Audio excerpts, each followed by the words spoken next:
Okay. Because I'm thinking of actually, like, recording when I blab about math.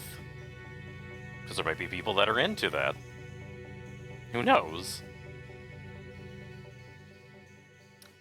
So I'm back. We're definitely going to be finishing Silent Hill today. And then if time permitting, we'll start a new game plus, because that's when all the, like, really fun items become available. And I really want to use them to get my revenge on all the freaking monsters that make my life a living heck.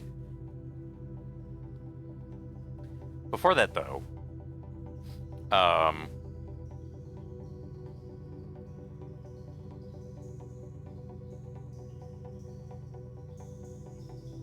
oh yeah. So, as the title suggests, there's a specific math identity that I'm also on a quest to figure out why it is the way it is.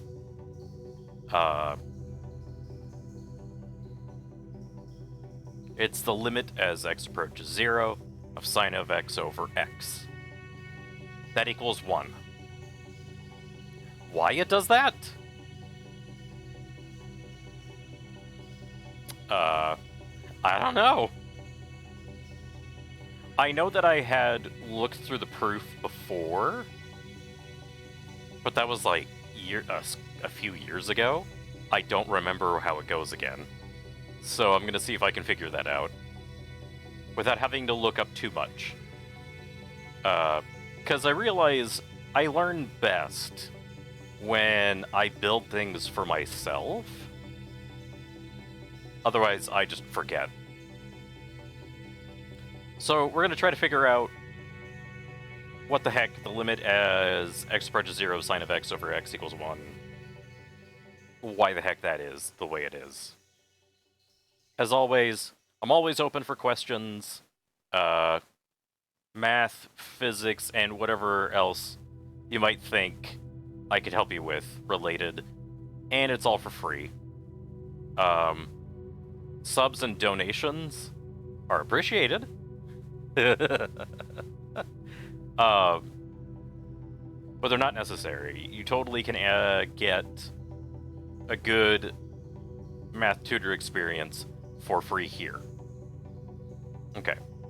So, enough blabbing. I'm gonna go ahead and hop into my office, quote-unquote. Also, I just realized my, like, hello screen. My face is really small. Let's make me a little bigger. Let me get closer to you guys. There we go. Whoa, no, I fell. And I'm standing back up. Ugh. Okay, there we go. So yeah, let's step into my office and talk about some identities and see what happens. Here we go. Also, I have stinger transitions. Watch this. Watch this. Watch it. Are you watching? I won't go unless I know you're watching.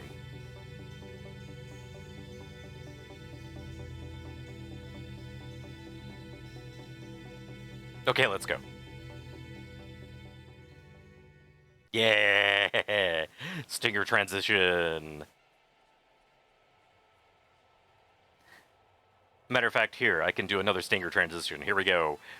Boom!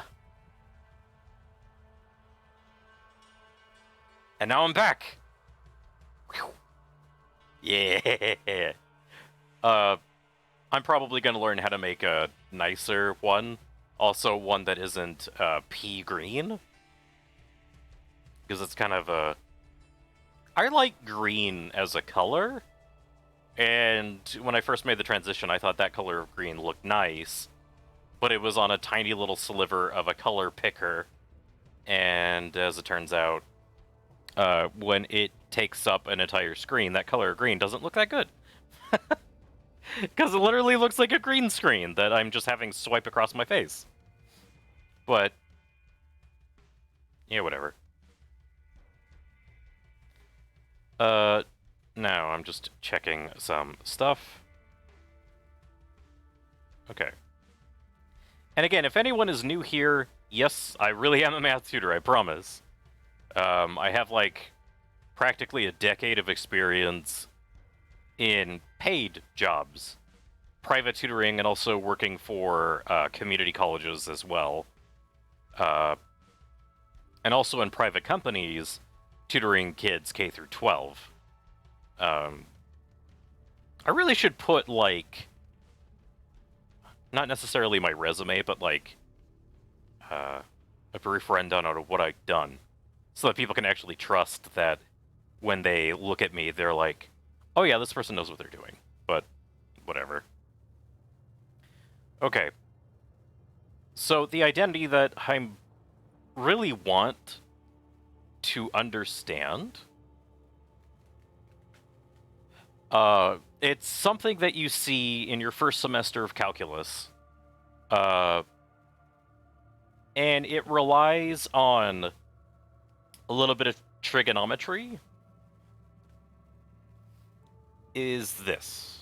So the limit as whatever input variable you're dealing with approaches 0 of the sine of that input variable divided by that variable equals 1. Now, if you've taken at least second semester calculus, you'll know that the Taylor series for sine of x, or even the Maclaurin series, which is centered at 0, has a leading term that is just x, and then plus junk. But it's all junk that is much smaller than x. So if your x values are tiny, so numbers that are close to 0, then really you can replace sine of x with just x. And so you can reason out, once you've taken calculus 2, why, oh, that makes sense. When x's are really small, sine of x becomes x. X over x is 1. Duh.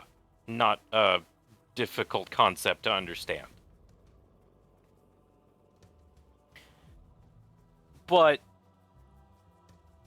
what if you wanted to experience what it was like to be either Isaac Newton or Leibniz or whatever mathematicians in the 17th and early 18th centuries? You know, you want to experience what it was like for them to try to prove an identity. That's where things get a little tricky. A big reason why this is a little tricky is because trig functions, their inputs are angles. Now, you can have a trig function used to model things that are not dealing with actual physical rotation. So, like, you could use sine of x to help model the position of a pendulum bob.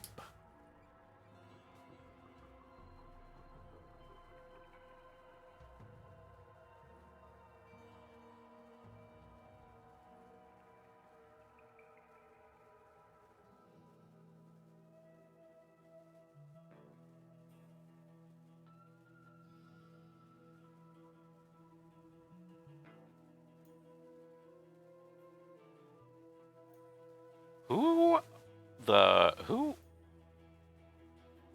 Hello? That's kind of an off-the-wall comment. And also, this person's not even showing up in, like, my users in chat.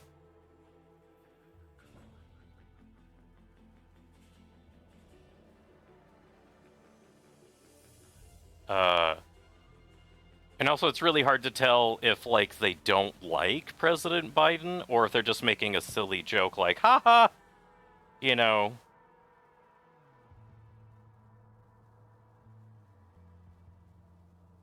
Also, you don't even really know if this is, like, an American or not. Because the name looks kind of German, like Shiba Zeugter.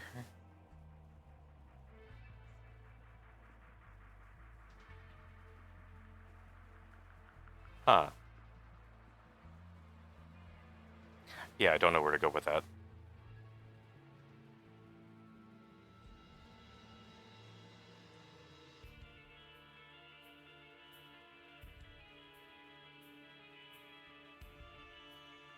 Wait. Floy Floy? Is that you?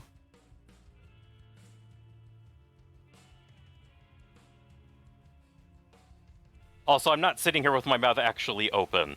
I don't know why my camera keeps thinking, hey, when you're smiling using your teeth, we're just gonna make it look like you're trying to catch a fly that'll fly into your mouth.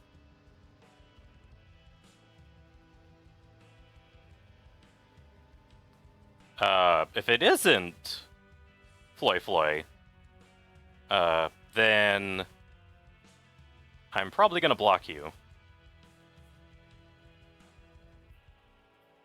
But whatever. Also, I think Ollie is here?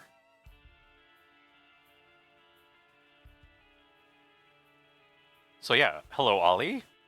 I will be getting to Silent Hill in a little bit.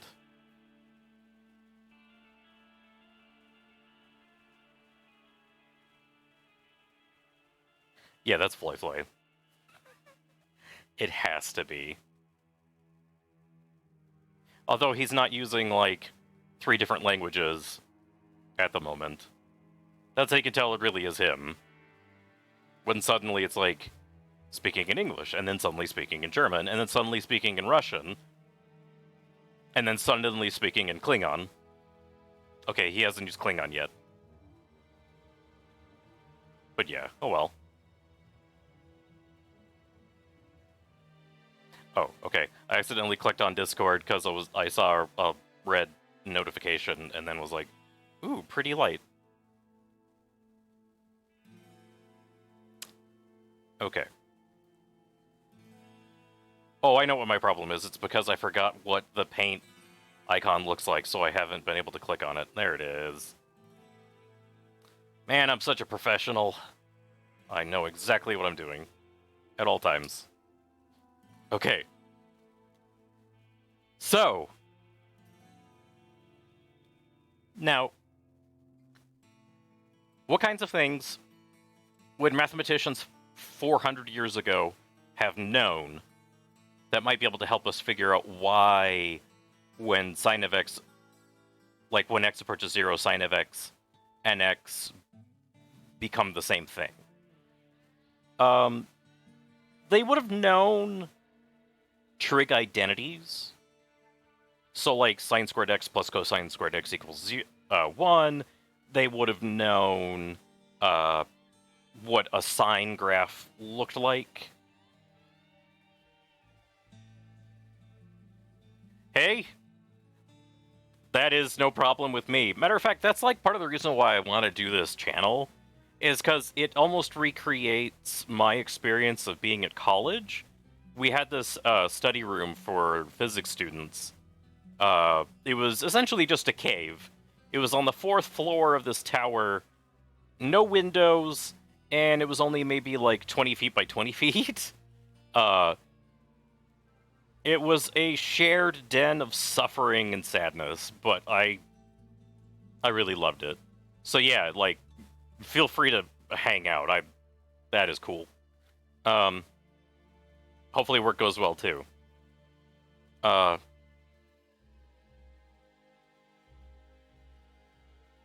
Now, I did look at a diagram that would help in proving this identity. On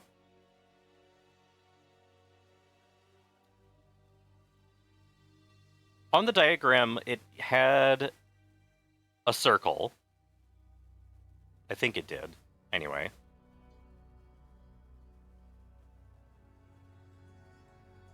Or maybe it didn't. No, it definitely had a circle. So I'm going to redraw parts of the diagram and then just kind of stumble my way through there. So it had a Y and an X axis. I know that.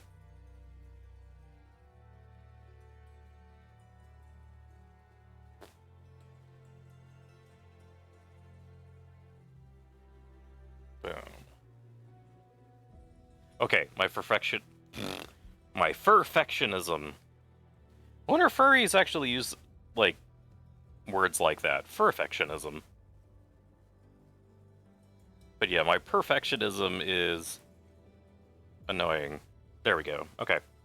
And then I think I want a circle. Whoopsies.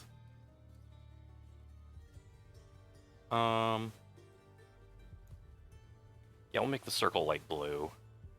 So, give me a circle. A little small. Let's make it bigger. Okay. Circle! Whoa, that's a flat circle. There we go. Okay. And then... yeah, that looks pretty okay. That's not so bad. Okay, so I got a circle. And then I want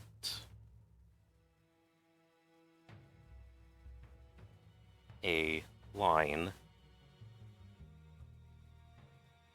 going out like this. I guess I'll just make it as long as I can. There we go.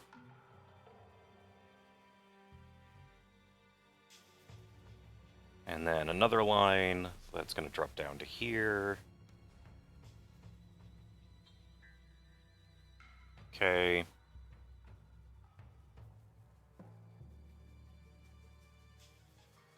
What else am I going to want? I think a line going from here to here.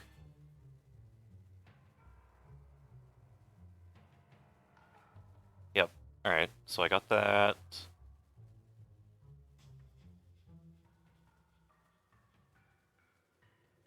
There was something else, but I don't remember. Okay. I'm going to label this angle right here. Okay. These lines make right angles. This is definitely the y-axis, and this is definitely the x-axis right there. Okay.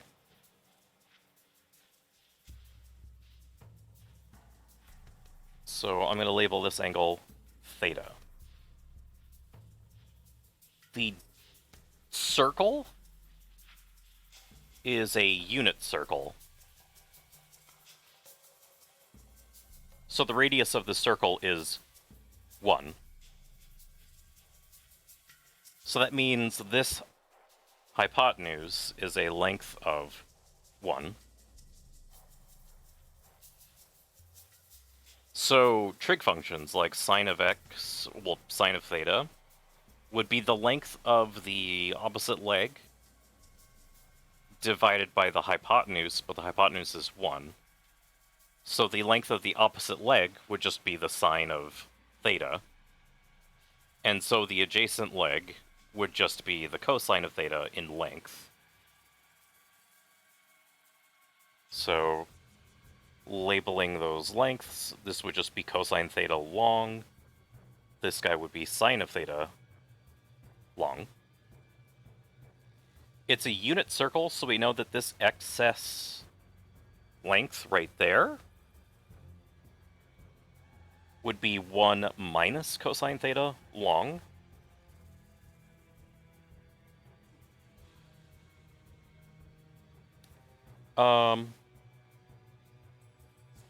This green line, we know what its slope is. Because if we use the point of the origin and then this point where it intercepts the circle as the 2 points to calculate slope, we know that it rises a distance of sine of theta over a horizontal distance of cosine theta. So we know that the slope for the green line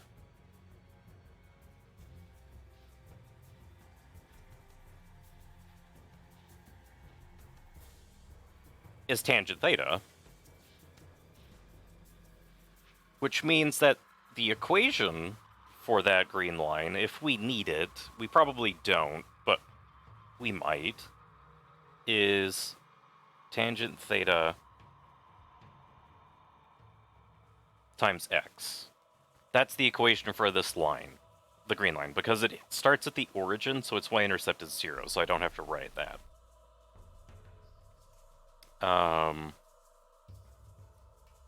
What other interesting tidbits are there?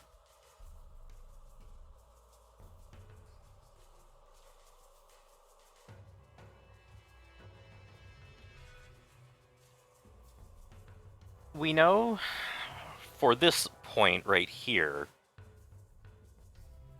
that its x value is 1. That would mean that the y value would be equal to tangent of theta. Because the slope of the green line is tangent theta. So if the change in x value is just 1, then the change in y value would be tan theta.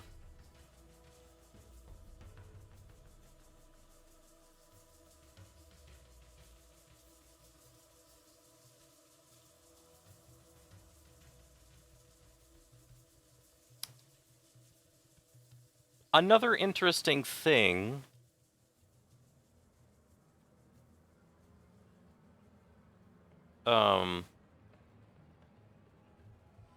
is that this angle here is 90 minus theta long. So pi over 2 minus theta. Because the angle from the y-axis to the x-axis is 90 degrees, we already know that part of that rotation from y to x is theta, so the other part would be whatever adds to theta to give us 90. So we have that. Which means we know what the area here is. And I clicked on the eraser, but it didn't work. There we go. Something that mathematicians 400 years ago definitely would have known is that the area for slices of a circle is 1/2 the angle of the slice times the radius of the circle squared.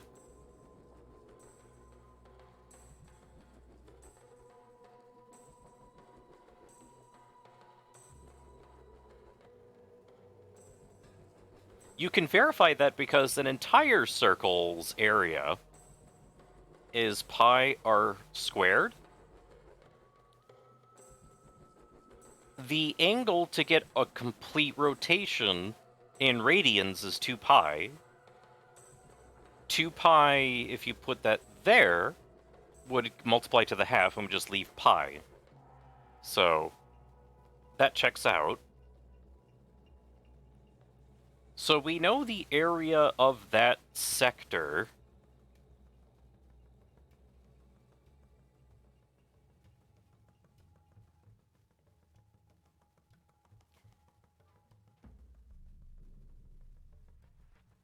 its angle is pi halves minus theta, so pi halves minus theta. And we know what the radius is. It's 1, because we know we're dealing with a unit circle. So the area for the sector would be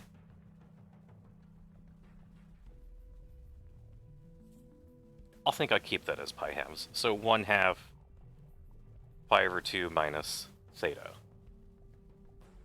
So that's the area of that sector.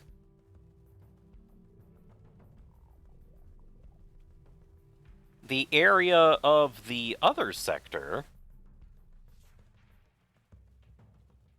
the one that goes from the green line to the x-axis,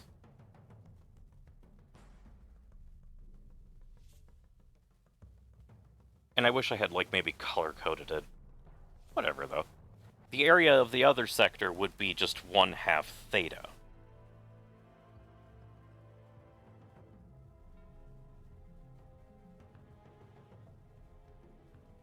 So I think I'll label the names of the sectors. I'm just kind of thinking what color I want to use, so sector A, and this one is sector B. So the area for sector A, so the area for A is this, and the area for B is theta over 2.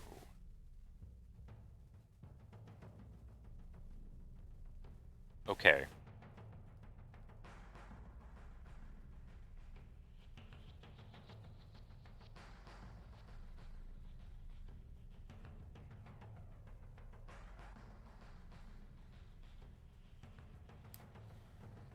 Now, there's a triangle. Well, there are 2 triangles that I've drawn, but there's a triangle that's inside our blue circle. I can calculate its area. So the area of, say, the small triangle is 1/2 its base, which is cosine theta, times its height, which is sine theta. So 1/2 sine theta cosine theta. And then I have a big triangle. Its area would be 1/2. Its base is a distance of 1, and its height is tan theta, so 1/2 tangent theta. Right now, I'm just kind of gathering as much information as I can to hopefully get us somewhere useful.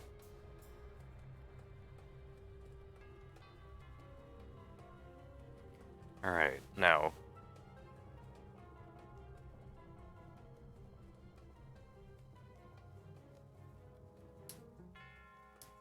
Now, this is something that I did notice when I first looked at this diagram.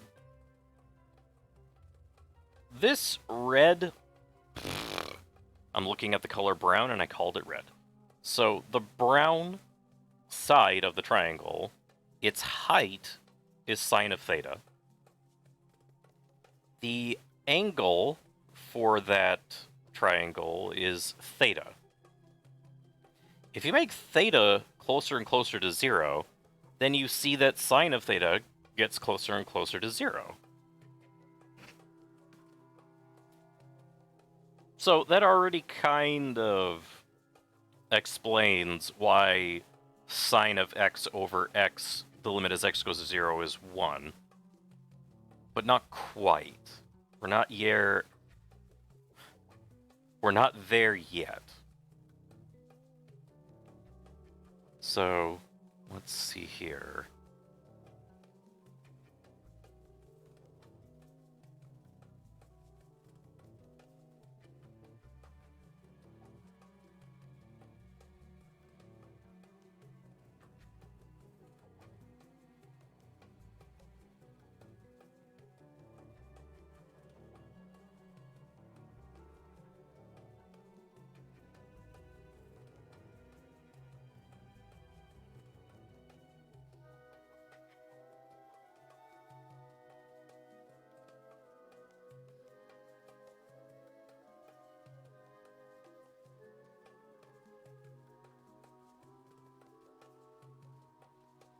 That's another interesting thing.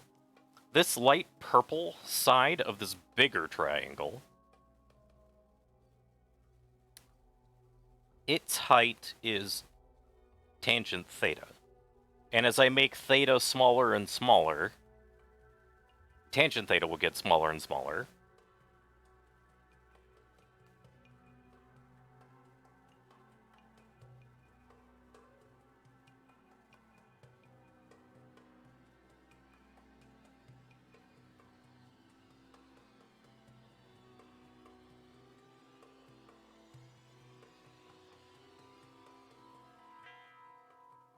Now, as I'm looking at all this stuff, I need to find a way to have a trig function and the angle theta either multiply or divide with each other.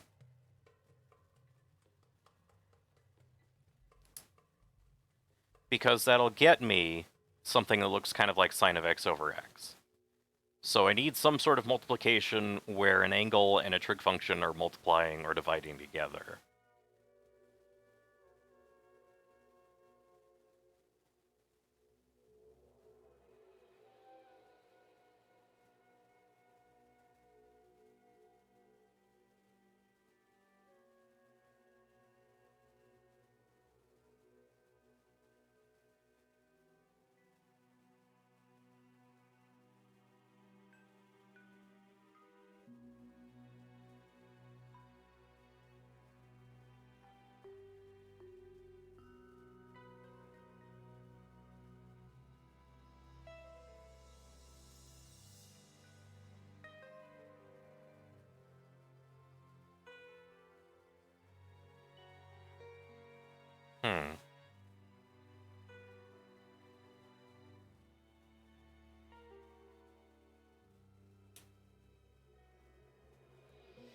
I'm going to add in one more line.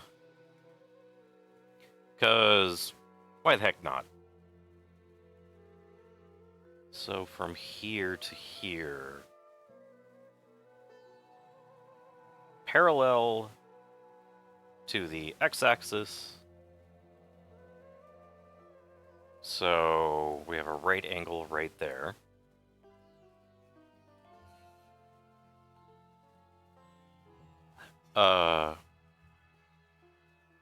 It also has the angle theta chilling out right there.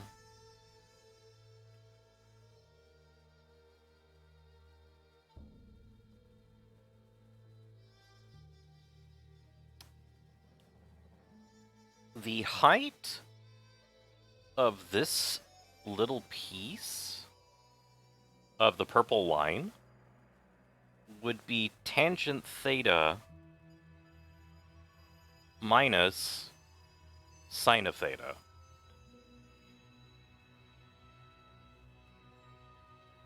Because the brown line is sine of theta tall, meaning that this portion, the bigger portion of the purple line, is also sine of theta tall.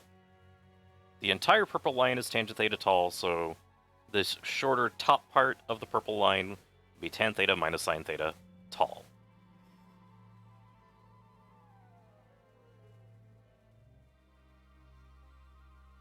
We could work out the area of this smallest triangle, so area of the smallest would be 1/2 its base, that would be 1 minus cosine theta in length, 1 minus cosine theta in length, times its height, which is tangent theta minus sine theta. We can factor out a sine of theta from these two terms. So we get 1/2, 1 minus cosine theta, a sine of theta pulled out. Tangent theta is sine of theta over cosine theta, so we pulled that sine of theta out. So we have this.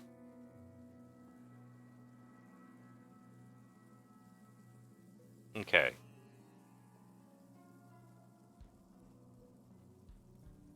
The next thing that I'm gonna do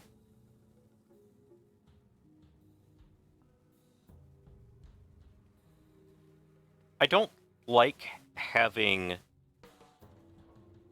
a cosine in the denominator of my fraction. So I'm going to factor out a 1 over cosine. So I have 1/2, 1 minus cosine theta, sine of theta, 1 over cosine theta. This will be a 1 minus, so that I can distribute the 1 over cosine theta back and get me the same thing as I have up here. This term is now cosine theta.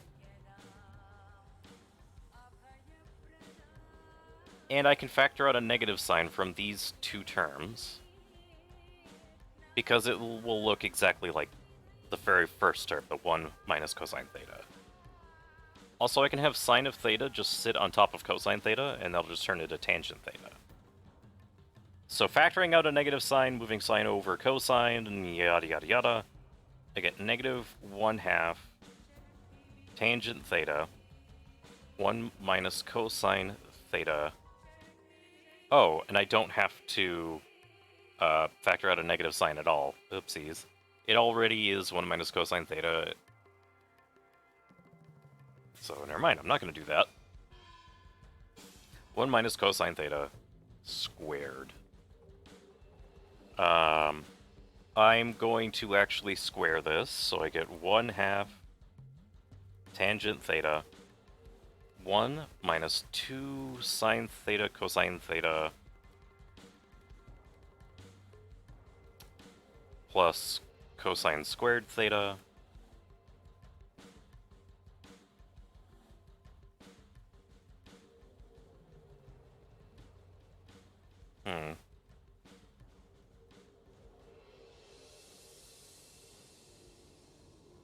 I don't know if that made my life any easier or not.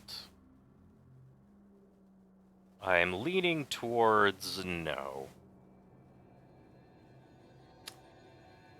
An identity that mathematicians 500 years ago, 400 years ago would have known already is that sine of some angle squared plus the cosine of some angle squared equals 1. So cosine squared, if you subtracted sine squared from both sides, would equal 1 minus sine squared. So I could replace cosine with 1 minus sine squared, but that wouldn't really get me anywhere.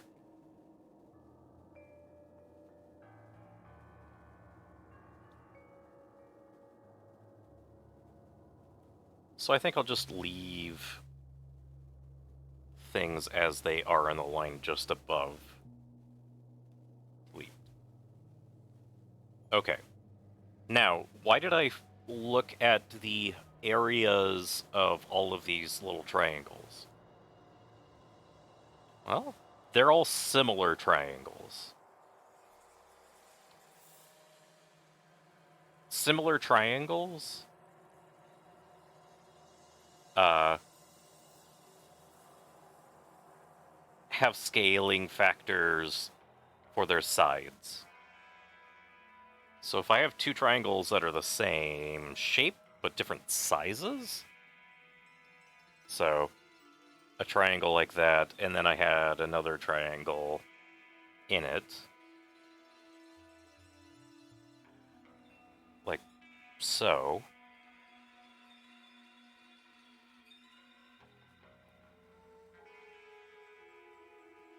and they both shared a common angle right there,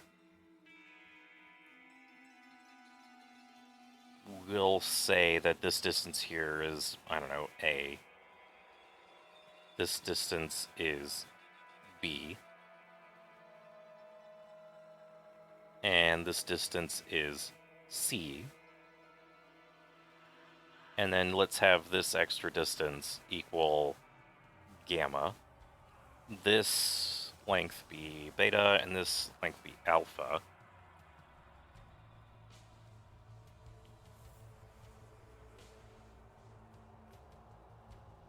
We know that certain ratios of sides will equal each other. So, like, A over B would be the same as A plus alpha all over beta. We know that A over C would equal A plus alpha all over C plus gamma. We know that B over C would equal beta over C plus gamma, and all this lovely stuff.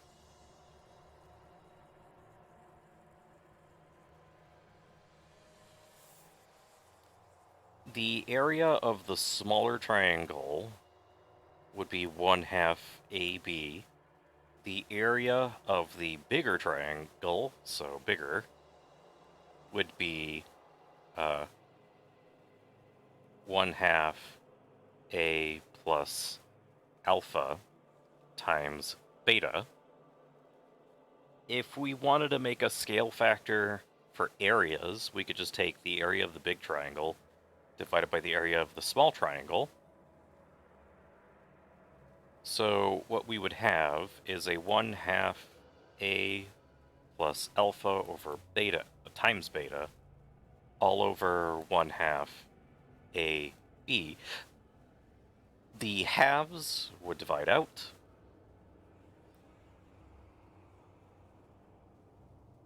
And we just so happen to have a ratio of sides that'll help us simplify our ratio of areas a little bit. So if I take this one,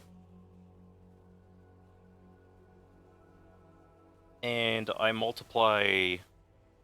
Oh.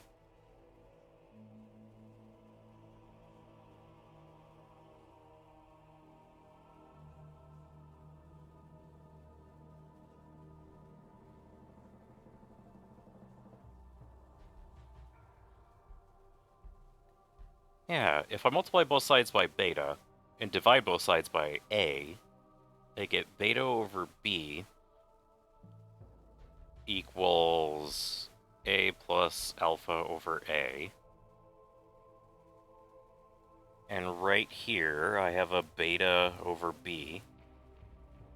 And I have an A over A plus alpha. So if I just replace the A plus alpha over A with a beta over B, I get a beta squared over B squared as my scaling factor in the areas. So beta over B squared is my scaling factor. If I want to go from one area of a similar triangle to the area of another similar triangle. And that scaling factor would actually work for any ratio of sides. So it would work for A plus alpha over A squared.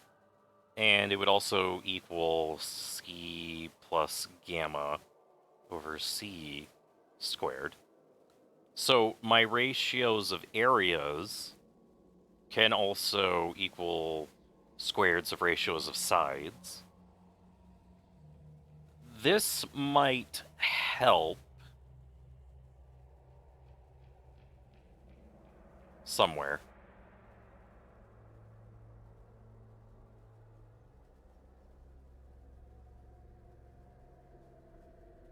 Maybe. Maybe not.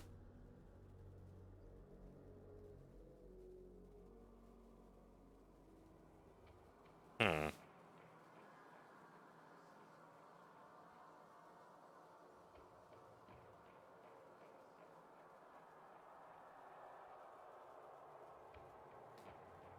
The only other thing that I can think of is calculating the area of sector B by using the area of this triangle.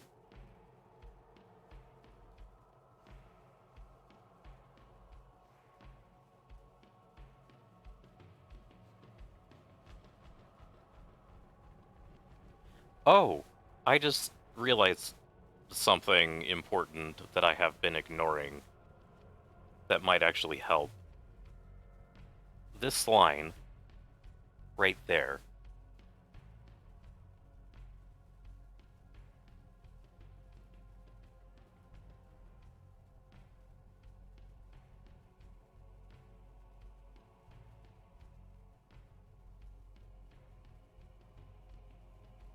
If theta approaches 0, then that red line will also approach 0. How long is that red line? We can calculate that because of Pythagorean's theorem. So if I make a replica of that triangle, there it is. So making a replica of that triangle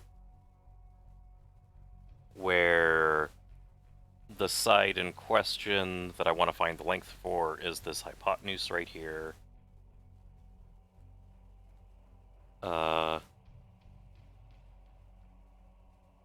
Its height is the brown line. So labeling that.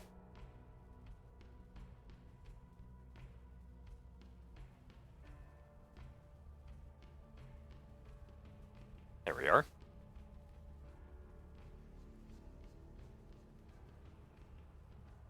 The brown line we know is a height of sine theta, so we'll put that down. And we know that the distance from the brown line to the red line, the horizontal distance, is 1 minus cosine theta, so we can write that down. 1 minus cosine theta. We can use Pythagorean's theorem to find out how long the red line is. So the red line, which I'll just call a length L,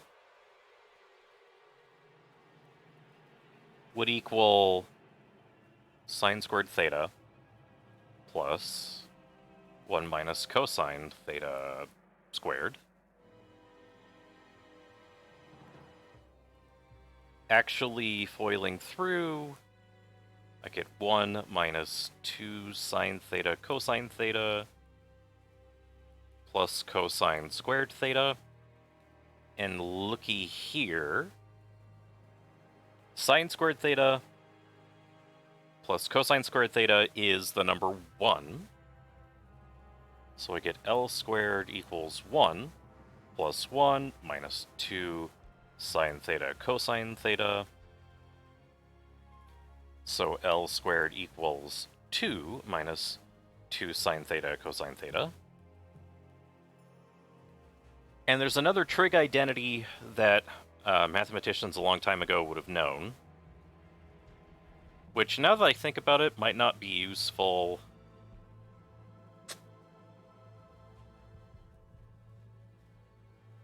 Like, it could be useful, it could not, and I have no idea.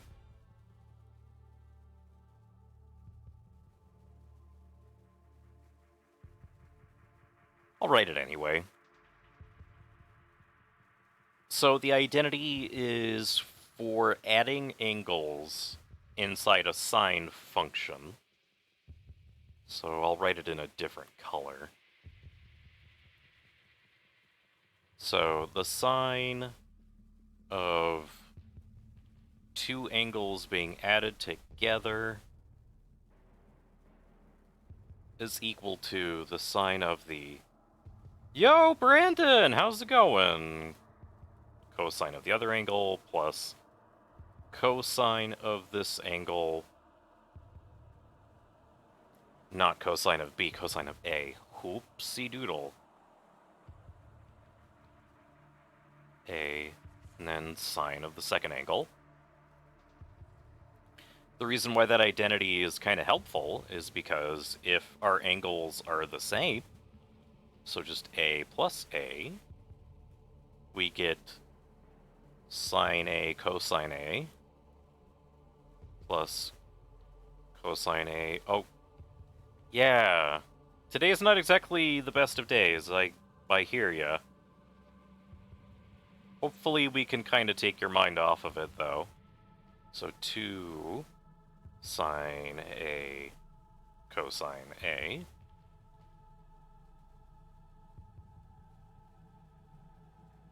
So I could replace this with L squared is 2 minus sine 2 theta.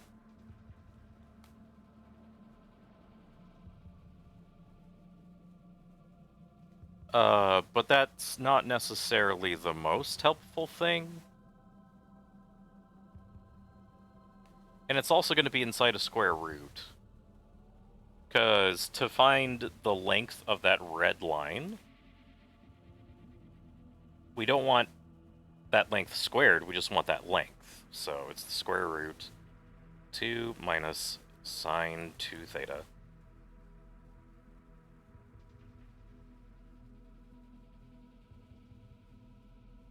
Okay. So we found the length of that red line. Another thing, though, is that this red line is a line. And we can calculate the slope of that red line. We know that it goes down sine theta when it goes to the right, 1 minus cosine theta. So we know the slope of this line is sine theta. What did I call it? About 6:30 today before I went to school. Yeah. I know that feel. I got in a pretty bad car wreck myself once, and totaled my car, which I actually liked a lot. It can be rough.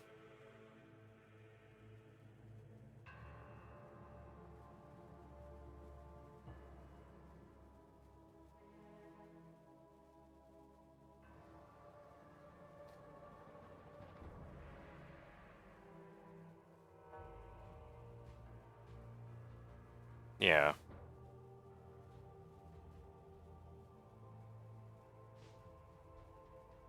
I definitely talked to your dad about it.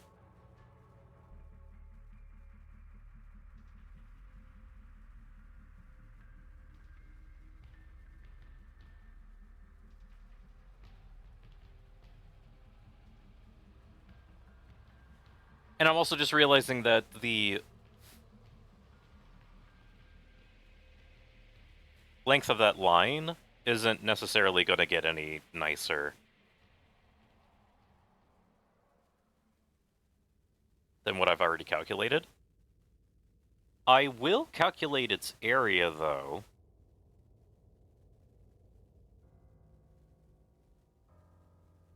So the area of the backwards triangle, so I'll call it area backwards, is 1/2 sine theta times 1 minus cosine theta. So that's the area of this backwards triangle.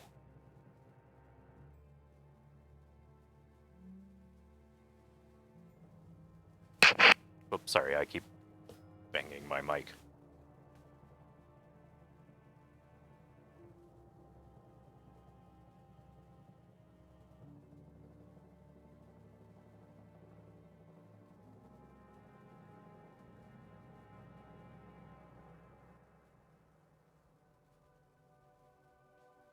Hmm.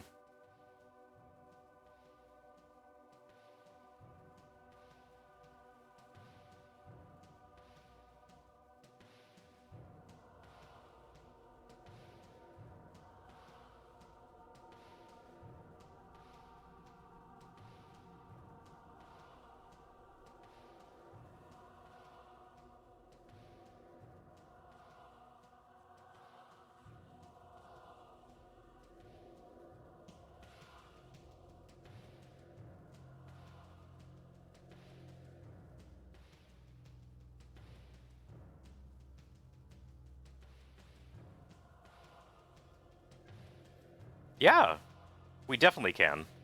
Matter of fact, I'm not necessarily getting anywhere with the trying to prove this lovely limit right here. I'm gonna have to play with it a little bit longer. So yeah, I can. Let me use the restroom, and then we'll just jump right into Silent Hill.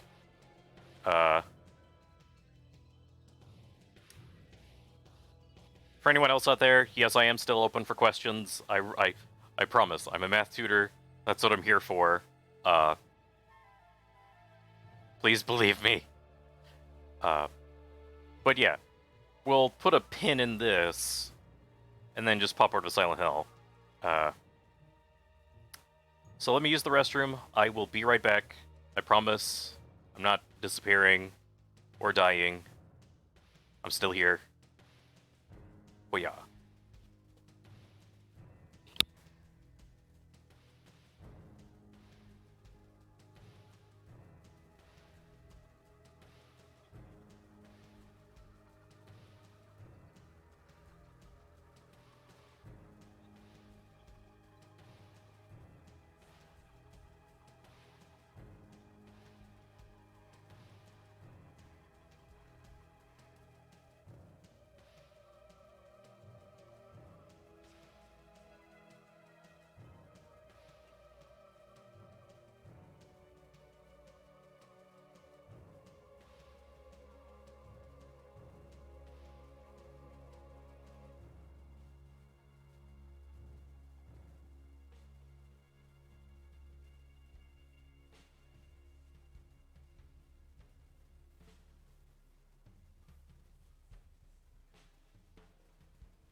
Okay, I'm back. Ha! Alright. So I'm gonna put a pin in trying to prove that identity. I'll figure it out. And I'll explain like why it is the way it is. But yeah, I'm back. Let's go ahead and get into Silent Hill and scare our pants off and forget about reality for a little bit. Even though, like, as far as escapism goes, I don't know why horror games are like a good form of escapism. Oh man. Like for escapism, this is the kind of stuff that I like. This stuff right here. Ow. Ow. I didn't realize that was going to be that loud. I am so sorry. I need to adjust that volume. That hurts so much. I'm so sorry.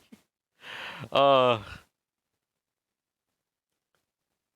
yeah, that's my bits sound. I went a little crazy and yeah. Oh, and if any of you guys are interested, this is what my sub looks like.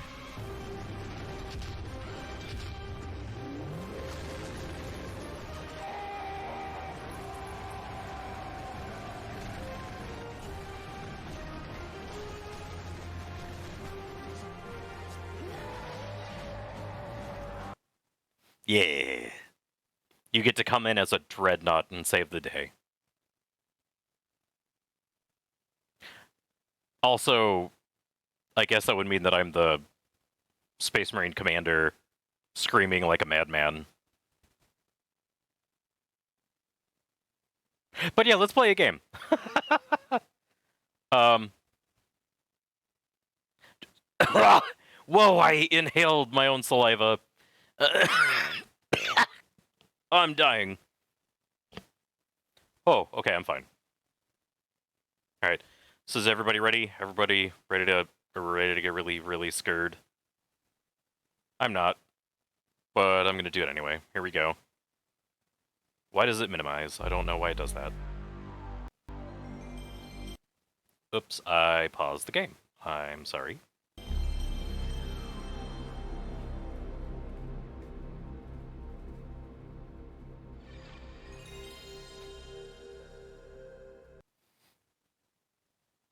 Oh, it's fine. I'm immortal anyway. Well, I'm not immortal. Information, though, can't be destroyed, so I'm fine. I'm totally dead.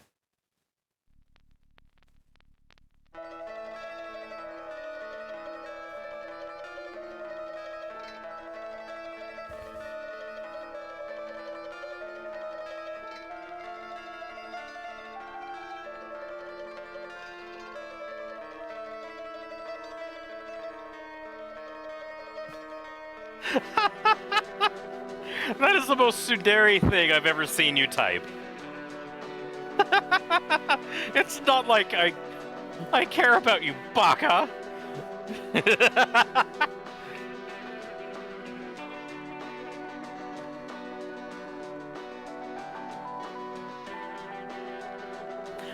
Oh, I totally misread that.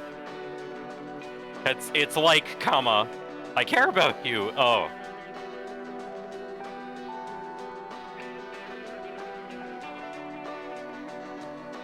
No, that totally doesn't say a crap ton about me and how I think people will actually behave.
Yeah.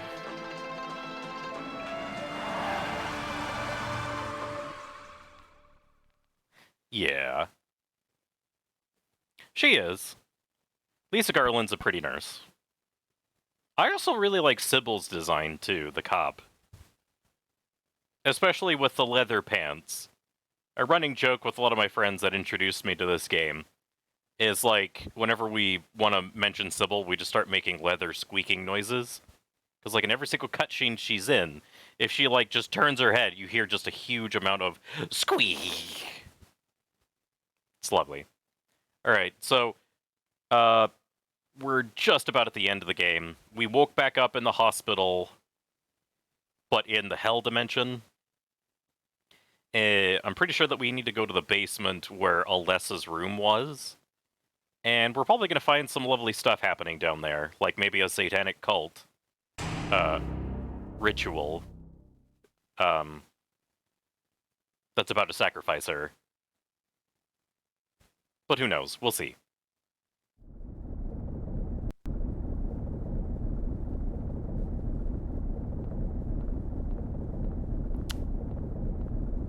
Okay.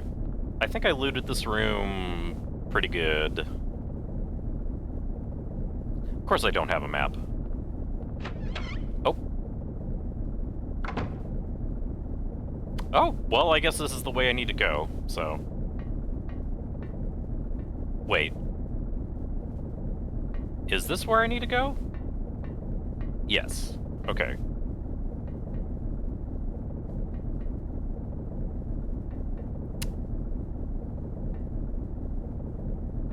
You ever just, like, stand and just stare into the abyss?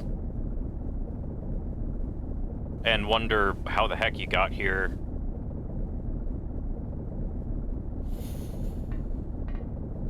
Oh! Oh! Cutscene and the graphics. I'm being summoned. What happened in this town? What could be making things like this? I have a feeling if I take the elevator down, I'll find it. Cheryl.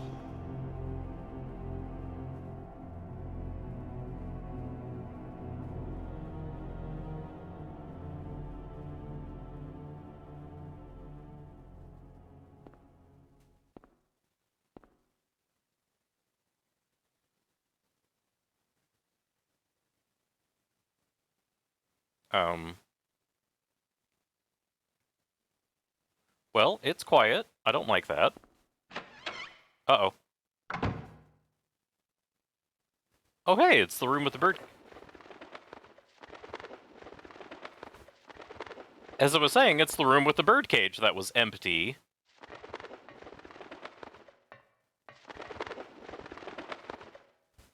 The birdcage is locked. And why am I hearing a bird? Pistol bullets! Yes. Cool, I like that. This means I'm on I don't have a map for this place. Right, of course. I think this is floor 3 of the hospital.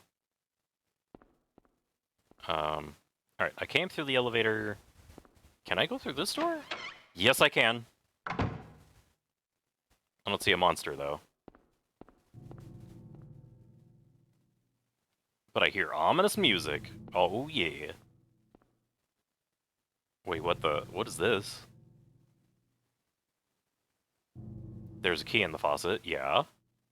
But I can't get it out, no matter how much I pull it. It gets bigger when I pull on it. My daddy taught me a few things. Okay. So, we're probably gonna need to get, like, a pair of pliers or something. Although, you know, I am walking around with, like, this giant hammer. You'd think I could just go whack and then just get the key, but that makes things too easy. Okay, so that's the elevator. I went through that door. I really like the Rorschach paintings that are on the wall. Like, what do you see? A very heavy-browed bunny.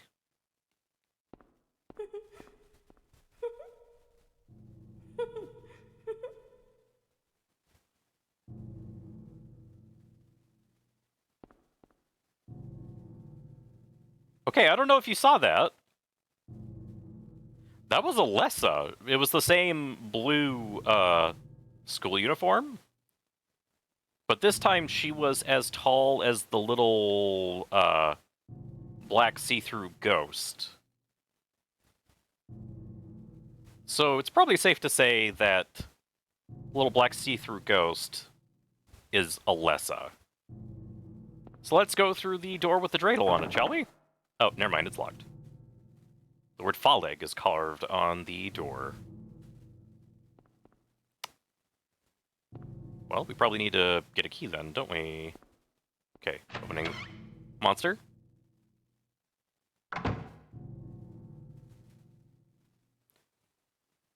Well, this is not the hospital. This is definitely not the hospital. We're back in the antique shop. First aid kit? Yeah, I would gladly take that. Thank you very, very much. The antique shop is owned by Dahlia Gillespie, and we found out that Dahlia Gillespie is Alessa's mom.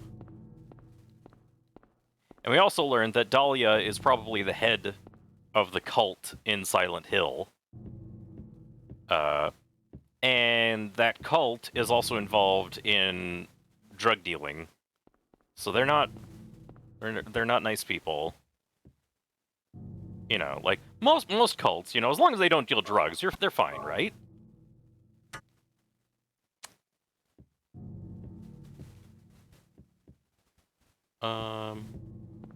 Okay.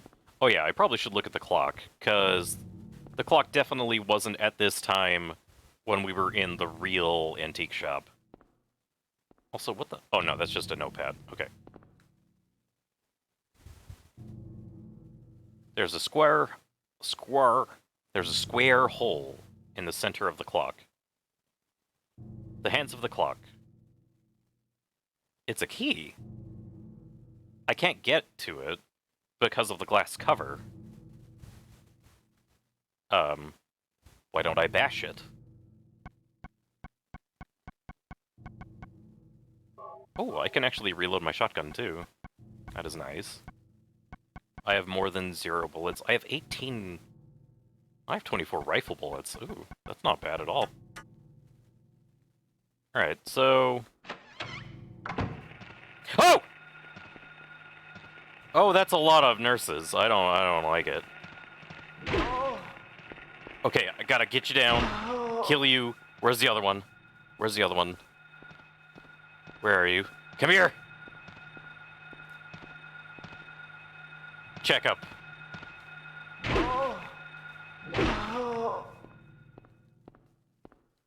Oh. Okay. See, the game isn't so bad when the monsters are slow. But when they can, like, jump around like a dog, then it gets rough.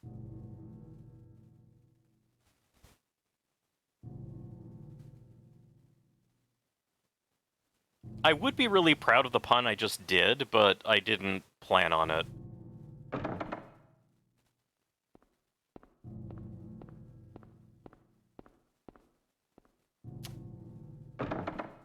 Can't open that door.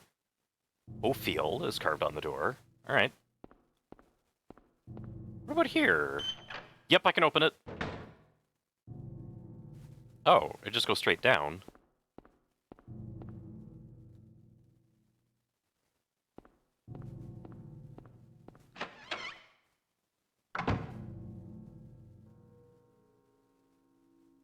Okay, we're back in the elementary school.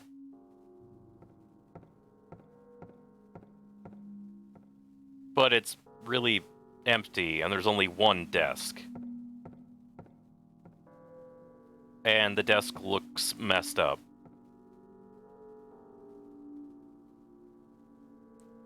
Oh, wow. It doesn't say very nice things. Go home.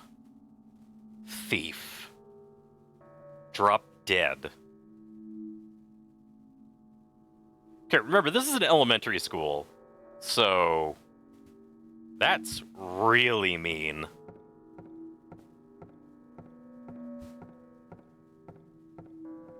Wait, what is... That's a crucifix with people climbing up it. Makes you wonder if this might... Oh yeah! It's because of Ollie. Ollie is number 10. This is very disturbing religious imagery, though. I don't like it.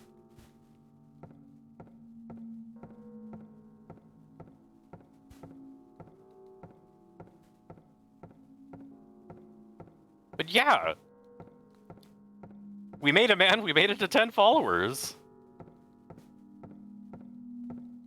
Congratulations to everybody. Handshakes all around. Don't worry, I washed my hands. They're clean. But yeah. Yeah, let's not think about that. Alright, let's see if I can open this door. I can. Whoa. Oh, well, would you look at that. A pair of pliers and a screwdriver. Pliers for the key, screwdrivers for the birdcage. Okay. Also, you might have guessed, the reason why everything is all hospital-themed, with, like, the gurneys and the IV bags and whatnot, Alessa was horrifically burned, and her wounds never healed, so she's stuck in a hospital, and her existence is a hellish nightmare. So this could be very well a projection of what her life is like.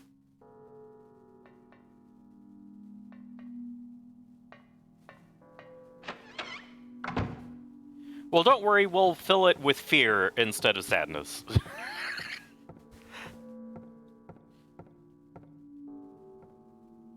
wonder what the dandelions represent. No idea. Oh, and also, you could probably surmise that that was Alessa's desk.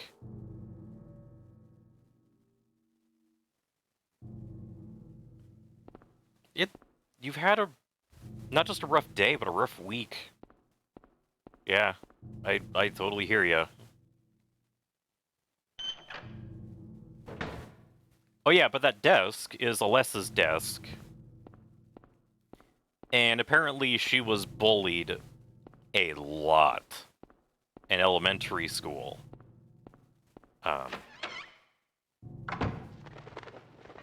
Here's the birdcage, where pretty sure we can use the screwdriver. If I can find the screwdriver. Here it is. Never mind, I'm full of crap. Oh, you need a key to get the birdcage. Right. I'm very smart, trust me. Alright, this is where I can use the pliers, though. I feel very confident. Oh, and then this is probably the key to open up the birdcage. Alright, man. I'm recording, so you won't, like, if you miss anything, there will be a VOD.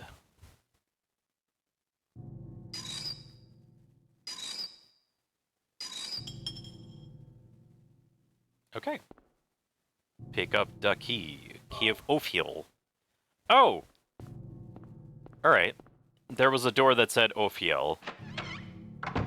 Which probably means that this is not going to open the birdcage, but it will open the door for Ophiel. Nope. And also, I realized it had a sign on it. So it's this door, right here. Okay.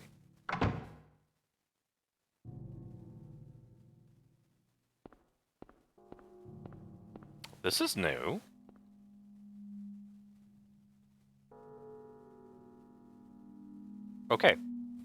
So it's a keyboard. Probably need to type in a password or something. Maybe. I remember this, though. I have this written down. With the slate. With the slate. Grim Reaper's List. 35, Lydia Findley. 60, Trevor White. 18, Albert Lords. 45, Roberta T. Morgan. 38, Edward C. Briggs. Okay.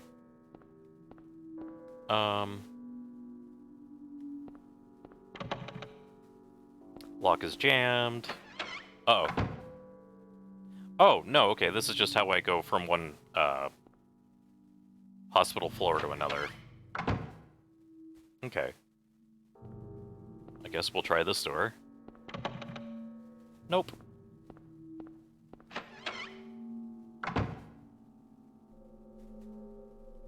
Uh-huh.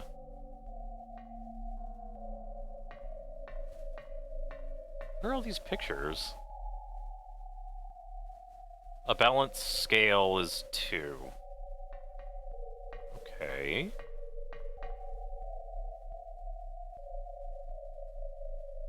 So... these are zodiac signs.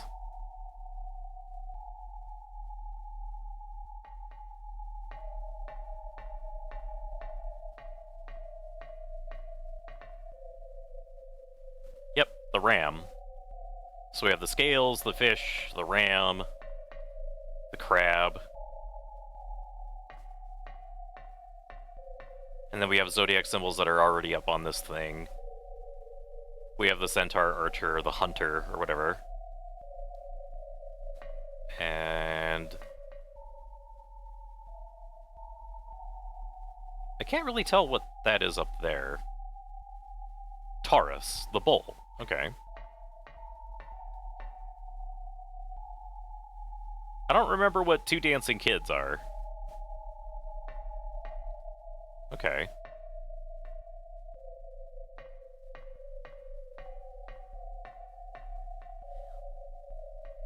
I bet you they are numbers for a month. So they're all the signs of the zodiac. Okay. I'm gonna have to pause the game for a sec so I can look up the signs of the zodiac, because I don't know that off the top of my head. Zodiac. 12 astrology zodiac signs. So let's see. Cancer is the crab. So let me write this stuff down. I need to get my notepad. Here it is. Hello, notepad. Why is there not a pen attached to the notepad? You... poop. Poopy!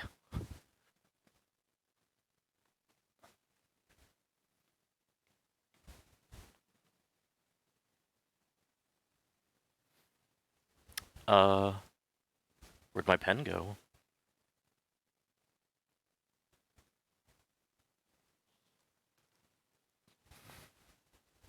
Oh, I found it. Okay, good, good, good. I found my pen! We're good! We're good! Life is okay. Let me double... I had to, like, move out of the camera, so let me just make sure that, like, it's picking me up. Yep. Okay, I'm here. Good. Okay. Got that. Boom boom towel. Or whatever. Yep, Pisces is the fish, Taurus is the bull, Libra is the scales. Okay, so the 2 little kids that were dancing, that's Gemini the twins. Alright. Okay. Got it, good. So we have Aquarius. So it's a vase that's spilling stuff. That goes from January 20th through February 18th. I don't think the specific dates are important.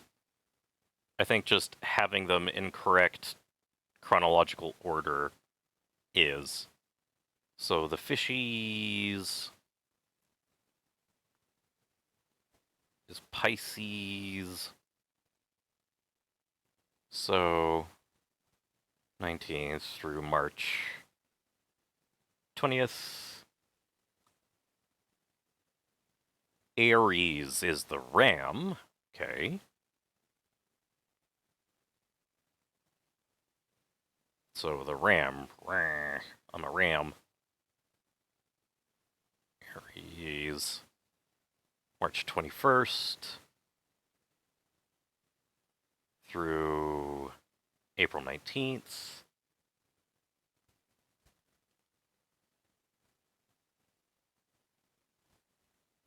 Okay, so the next one is Taurus the bull.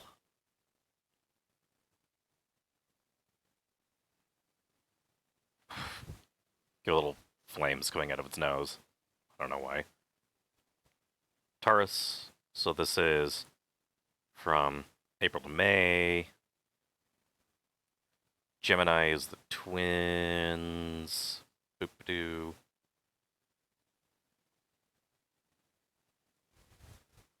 Fun trivia fact. Before the Apollo missions in NASA, when they were first testing out like their big old rockets with manned people, those missions were named after Gemini, but they didn't say Gemini. If you listen to old recordings, the NASA people, they would say Gemini. So not Gemini. So from May to June. And then the crab people. Skitter, crab. Cancers from June to July. Then you have Leo the lion.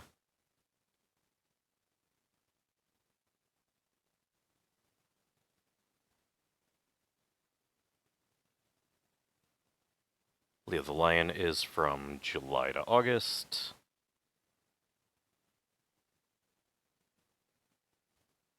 Virgo looks like just the head of a lady. I don't know what she's based off of, so... Virgo from August to September. Libra's the scales, and we saw the scales in one of the images. So September to October. But yeah, welcome to the age of video games where you still needed to, like, write down things on a notebook to solve puzzles.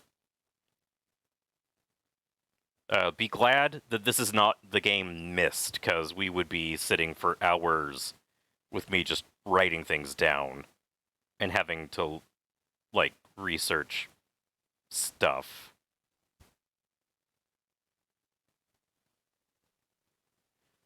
Okay, Scorpio. From October to November. Okay, Sagittarius is the hunter, so it was that centaur. That's good to know.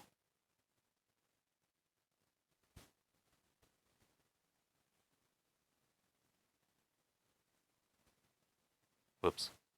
And Sagittarius is November to December. The last one is a goat, Capricorn. So, I'm just gonna write goat, Capra. And that's from December back to January. Okay. So we got that. Now, time to get back into the game.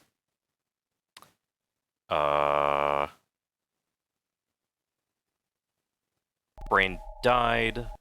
Back. Okay, cool. So we're staring at Cancer right now. Cancer, I think, had the number 10 under it. Yep, okay. So Cancer was a 10. So we'll write 10 on Cancer. Screw Cancer. Cancer can suck an egg. Not the zodiac sign, but like the disease. It can go Pretty sure this is the ram, so that's Aries. I want to say this is Aries. I want to say this is Aries, because it has the curved horns. And it's not Capricorn. So Aries 4. Okay. This is Pisces. So Pisces is a 0.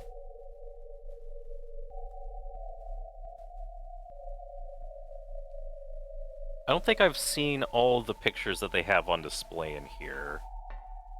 Yeah, let's see what this one is. What are you? Okay, the scales. What are the scales? Libra. So Libra is a 2. Okay, well, these numbers definitely don't go in order, do they? Unless the goat is a 4?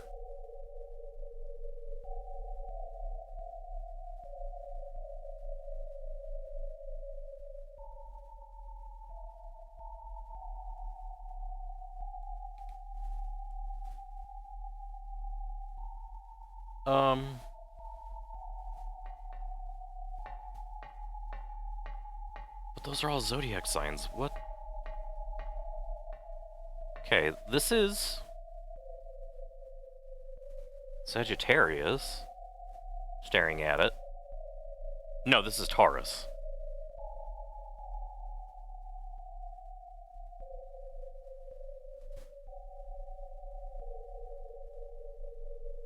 Hmm.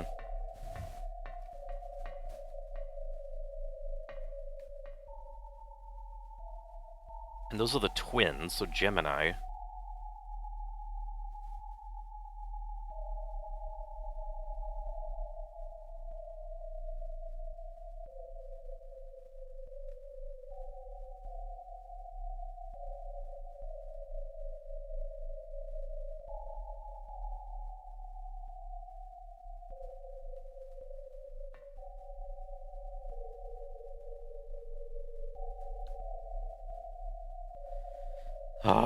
Well, back to the internet to try to figure out more zodiac crud.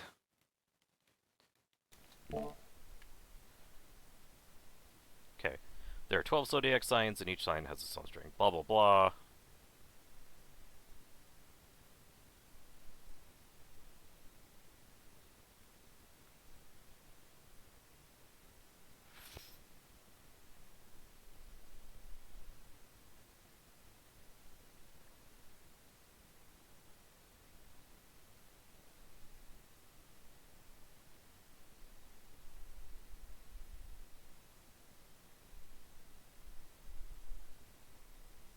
Chinese astrology based on blah, blah, blah. Vedic, Mayan.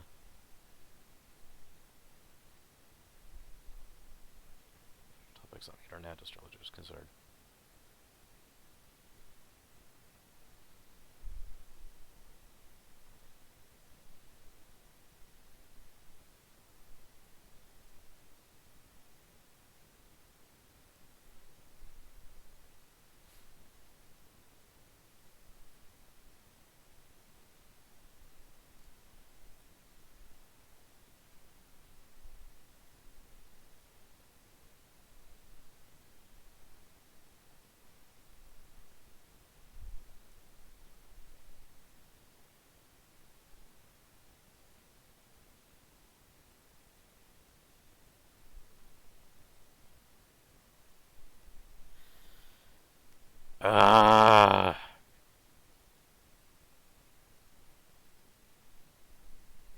Astrology is the one thing that I'm not gonna be nice about. Astrology is bullcrap. It's not a science. It is based off of a woo-woo idea that, like, positions of planets control, like, how life goes on Earth.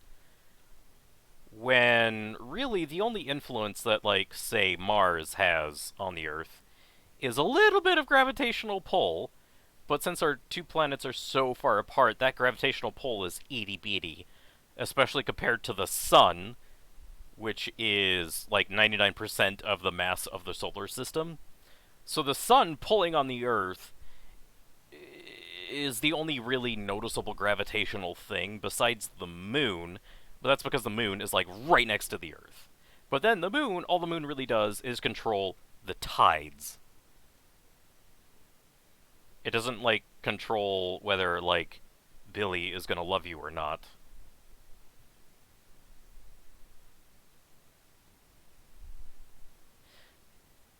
So like having to read up about the zodiac just it makes me want to punch a pillow.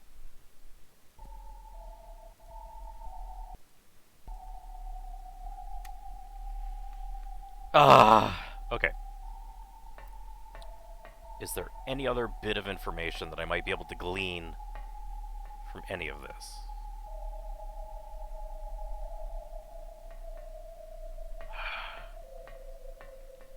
Like, these numbers aren't even in order. Like, okay. I'm pretty sure that this picture represents the ram, so it represents Aries. But it could also be a goat, and so it represents Capricorn.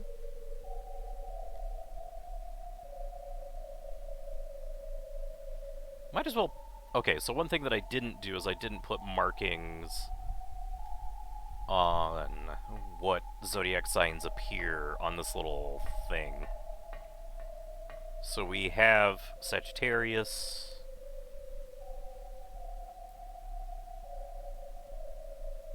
On the left. We have Taurus the bull on the middle.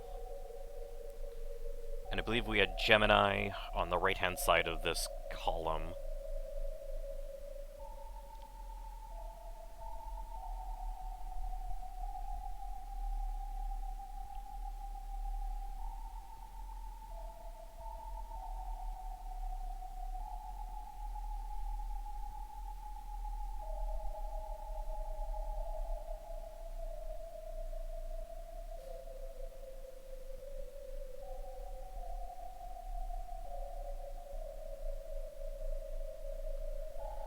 Yeah, this is definitely a stumper. I've done so well with all the other puzzles, and then this one puzzle that uses the zodiac is punching me in the face. That sucks. Okay.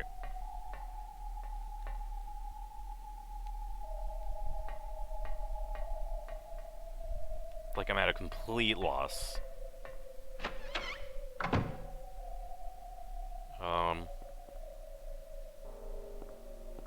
Now, I think I've tried this door before. Yep. Okay. What about this door? It's jammed. And you? Jammed. What about you? Spooky. Jammed. Oh, there's another slate. Hello. Names engraved on a lithograph. The Grim Reaper's list.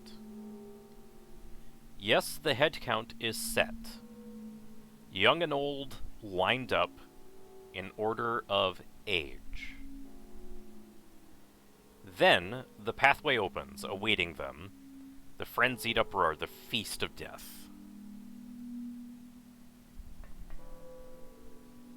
Well, those names on the Grim Reaper's list, that slate that's over here, are definitely not in order.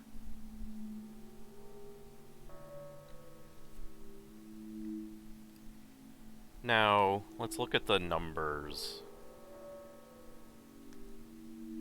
So the youngest one is Albert Lords. He's 18. The next one it looks like is Lydia Findley. She's 35. Then there's Edward C. Briggs, who's 38. Next is Roberta T. Morgan, who's 45. And then Trevor White, who is 60. I'll even put initials on him just to keep track. Overlords. Lydia Finley. 38. Edward Briggs. 45. Roberta Morgan. And then Trevor White.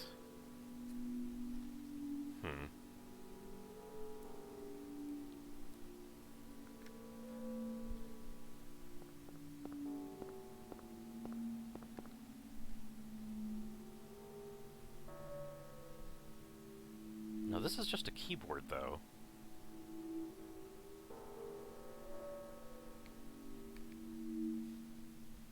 What if I just put their letters, like their last name letters, in order? So, Albert Lords, Lydia Findley, E.B., I forgot their name already, R.M., Roberta Morgan or whatever, and then W. Nope, that doesn't do anything. Okay, that door is jammed.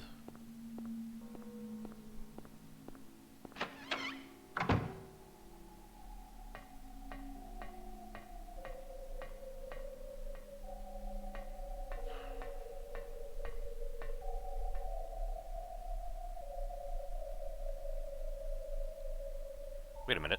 Oh, okay.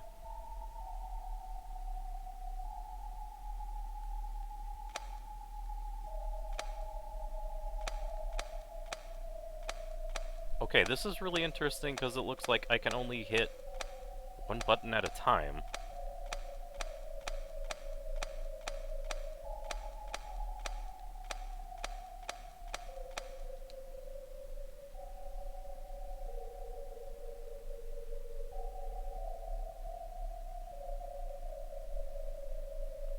Okay, so the numbers for these zodiac signs have to be single digits.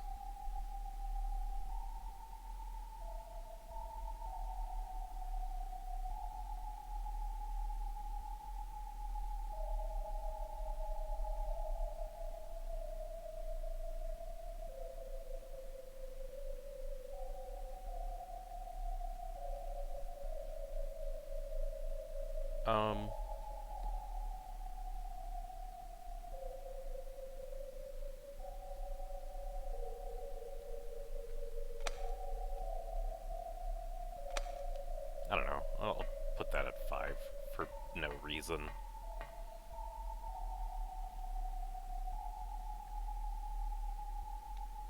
This is Taurus.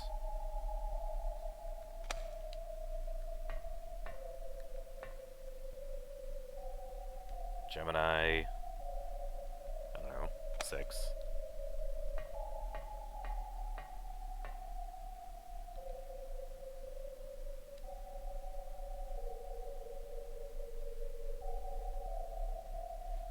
Sagittarius. 1. Nope.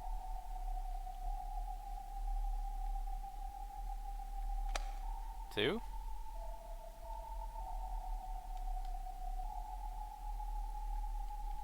3. Nope.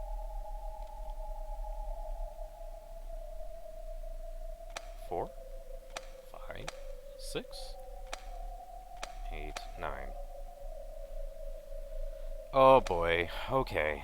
Okay.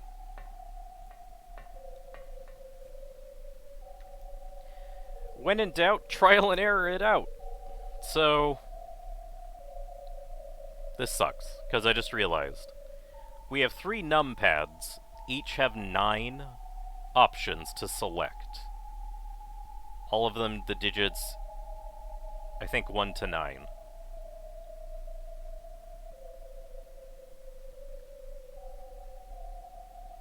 So, if I just were to randomly select strings of 3 numbers, I would have 81 times 9. So 729 strings that I would have to try.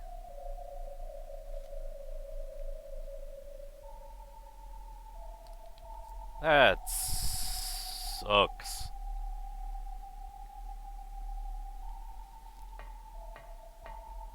Alright, what number did I leave this one on? Alright.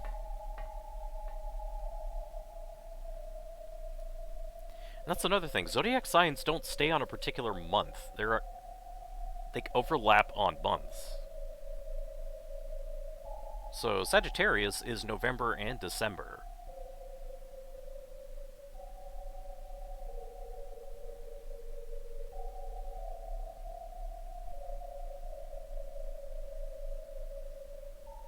And also Sagittarius is, like, November, December, their month numbers are double digits, but we can't put in a double-digit number.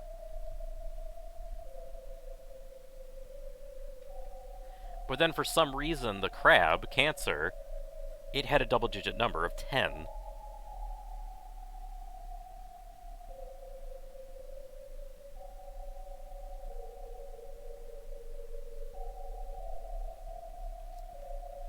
Pisces had a 0, and then its neighboring... Well, I don't know if that was its neighboring one.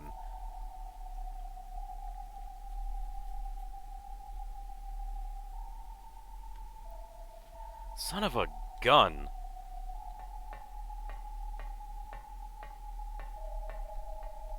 This is so dumb.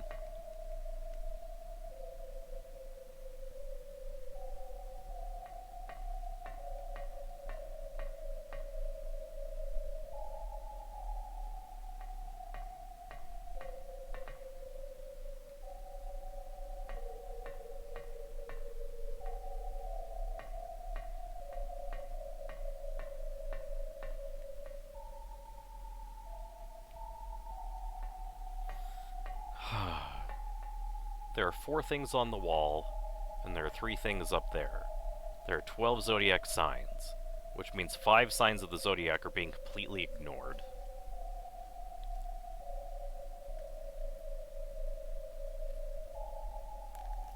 So, like, Aquarius is being completely ignored, it looks like. Leo is being completely ignored. Virgo is being ignored. Scorpio is being ignored. And we're not really sure if that sheep-looking thing is a ram or a goat. Like, we don't know. So 1, 2, 3, 4... Okay.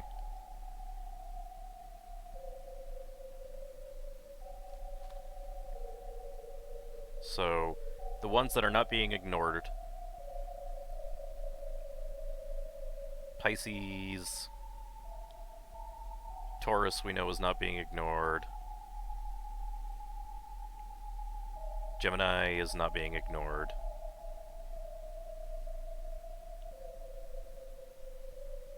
Cancer is not being ignored.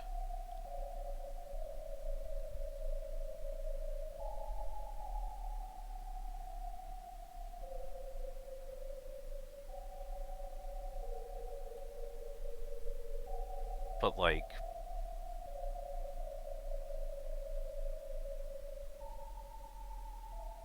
certain things are lining up, like, month to month, which is really interesting. Because... Taurus, Gemini, and Cancer all follow each other. But then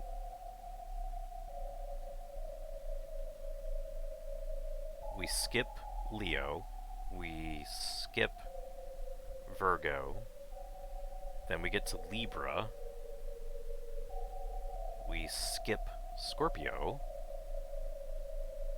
we get to Sagittarius, which we know for sure we're using, and then we don't know if we use Capricorn.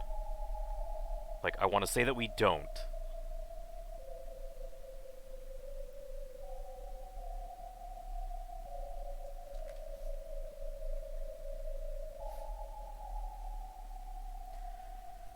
Now, Taurus is in the middle of the column.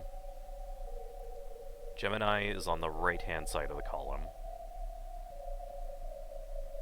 Sagittarius is on the left.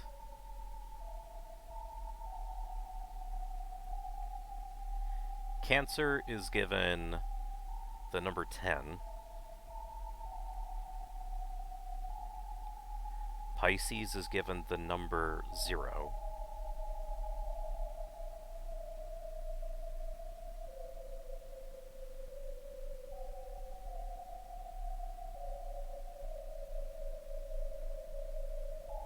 Libra is being given the number 2.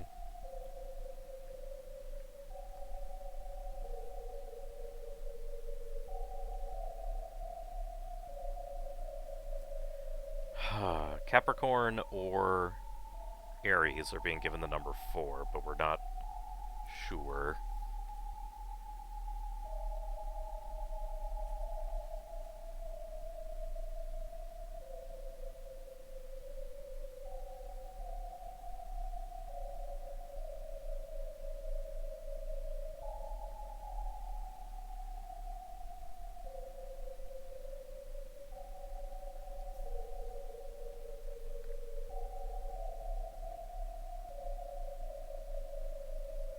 And the numbers that were being given are really weird, because it's 0 through 10.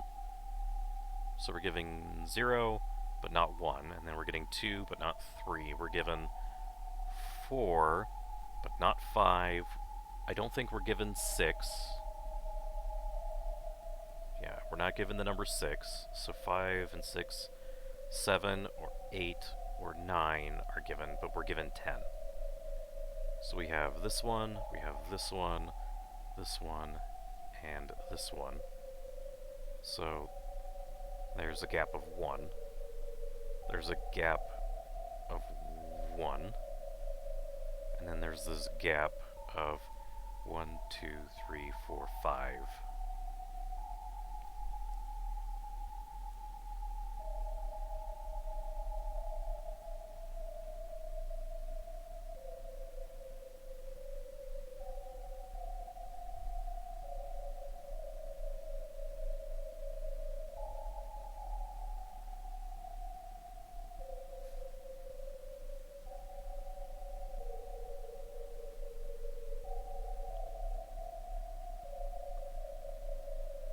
Pisces is the second in the zodiac if you start with Aquarius, but it's given the number 0. So if you do that, like it's supposed to be the second, first, second, third, fourth, fifth, sixth,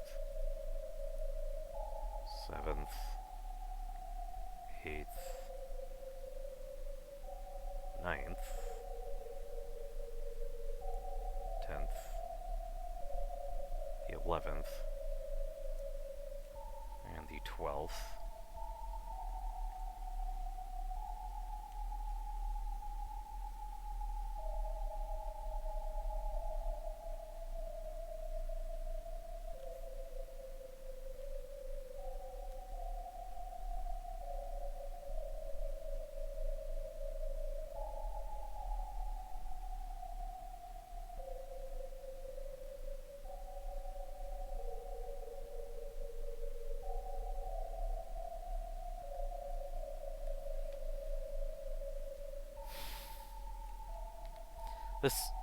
Oh, this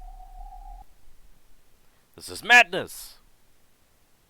Madness. This is stuff.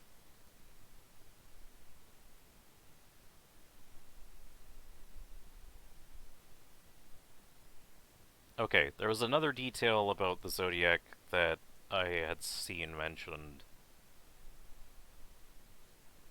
Water, fire, earth, and air. So they all have an element associated with them as well.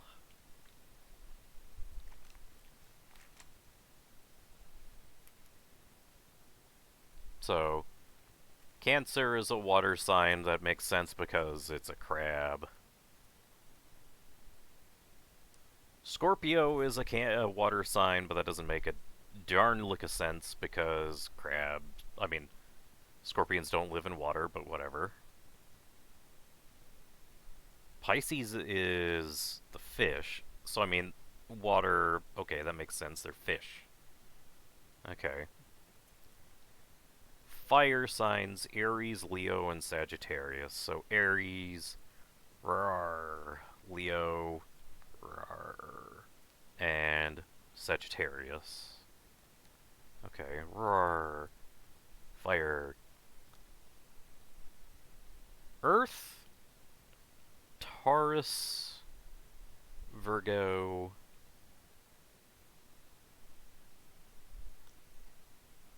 Virgo,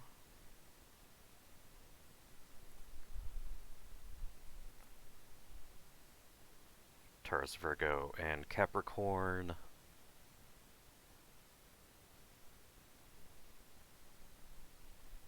Capricorn is the goat. And then air, Gemini,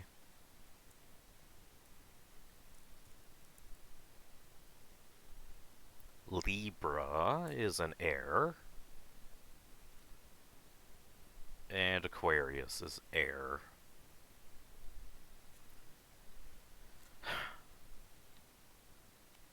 So Aquarius is air, Pisces is water, Aries is fire, Taurus is earth, Gemini is air, Cancer is water,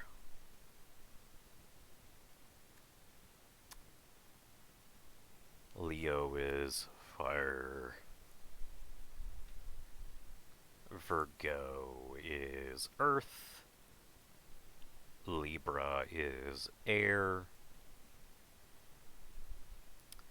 Sagittarius is fire,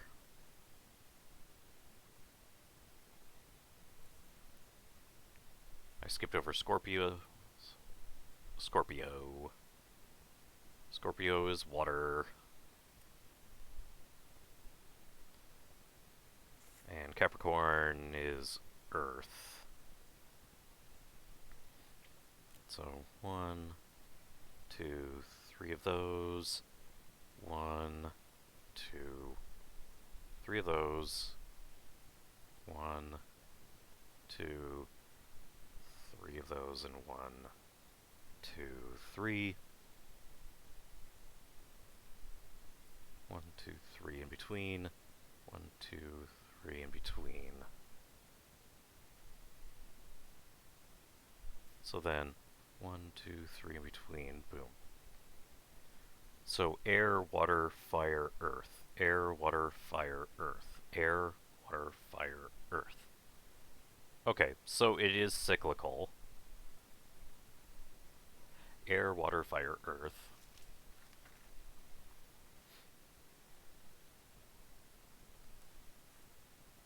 So things that we have definitely nailed down, I will circle.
Okay.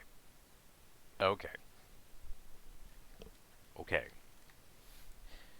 In the interest of keeping this VOD from being the most boring thing on the planet. Hell. Yak.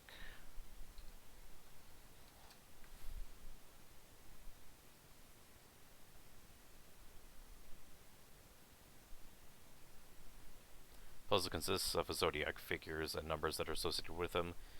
The object of the puzzle is to input the correct numbers beneath 3 zodiac pictures in order to receive the Stone of Time. This puzzle is misleading because new players will often begin to research calendar months. The clues given to solve the puzzle are a set of plaques.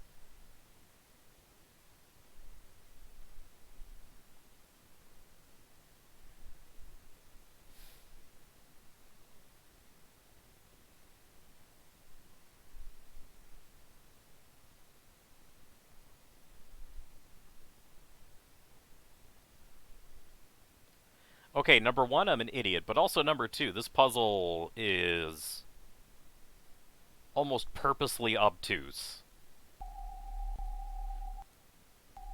Okay, so let's take a look. Let's take a look at some stuff. Okay, Pisces,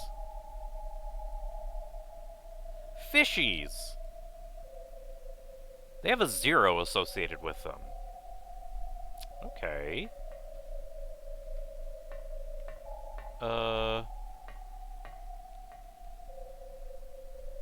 Libra, the scales.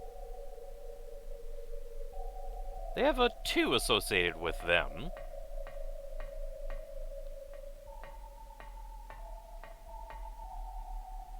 This symbol, whatever animal it has a number 4 associated with it.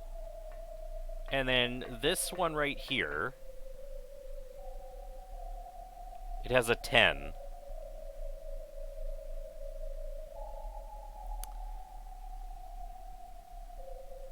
Each one of these shapes you can represent as a node with fingers or appendages sticking out of them.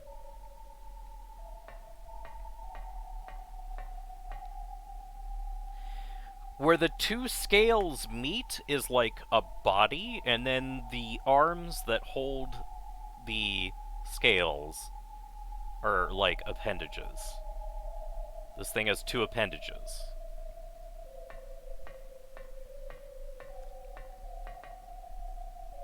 This is an animal with a body. How many limbs does it have? 4.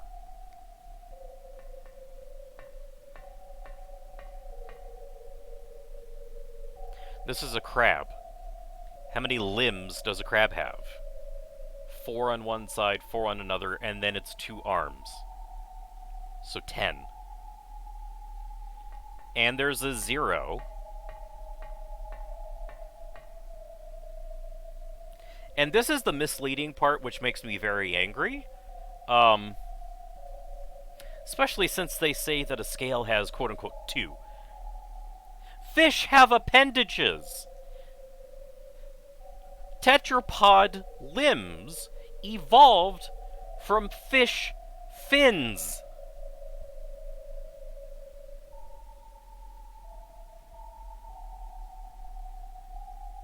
So at minimum, you could at least argue that the fish in this picture have 2 limbs. They're 2 little side fins. But no, this is saying that they have no appendages. That is bullcrap. Especially when they're using a scale for the number of appendages? No! This is a stupid puzzle. This puzzle is bullcrap. Their, argument and their pictures don't plead their case at all. This is stupid. Oh, look at this bull. How many limbs does it have? 4. Fine. I get it. Oh, look at the centaur. How many appendages do they have? They have 6. And now this is going to be even more bullcrap. It's either 8 or 4.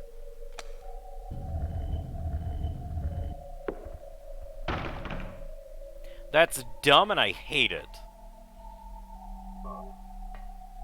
No! No. You suck. I hate you. Go away.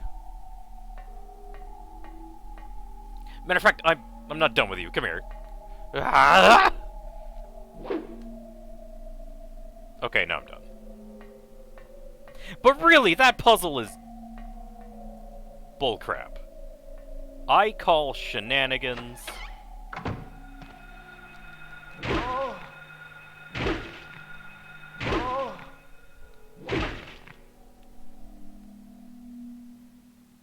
Blech. That's right. You stay down.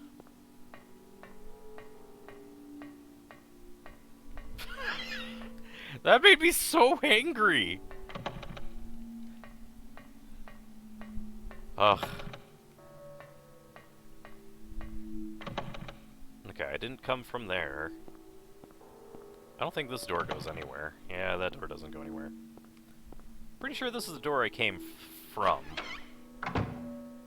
Yep. Whoops. That was just to turn out my light. Okay. That door doesn't work. These are bathrooms. I think this bathroom takes me to the other floor. Nope, never mind. It's this door takes me to the other floor. Ugh. It's locked. That's the solution. It has to do with the people that died and putting them in order. And it's a keyboard, but I don't know if I have to type in, like, all their names. Or do I just need to type in initials? Or what? I don't understand. Names engraved on a lithograph. The Grim Reaper's list. Yes, the head count is set. Young and old lined up in order of age. So we know it's saying line up ages from youngest to oldest. Then the pathway opens, awaiting them, the frenzied uproar of the Feast of Death. Okay, so... like, I get it. Put their names in order. But, do I have to type out their entire names?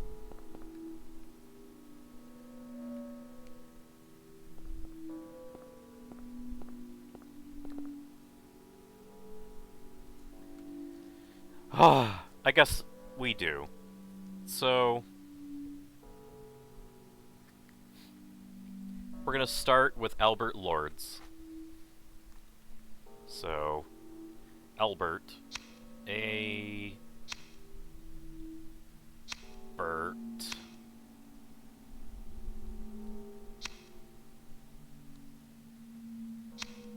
Lords...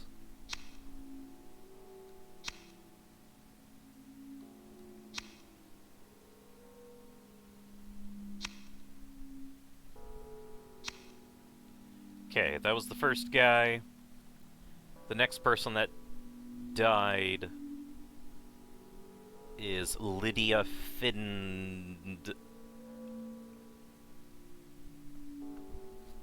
Freak. I think it's Lydia Findley. Not Finley, but I don't remember, so... Lydia.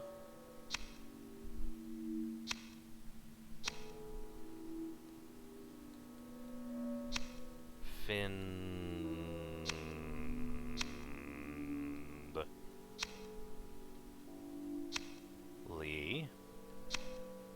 Okay, the next one... Edward C. Briggs.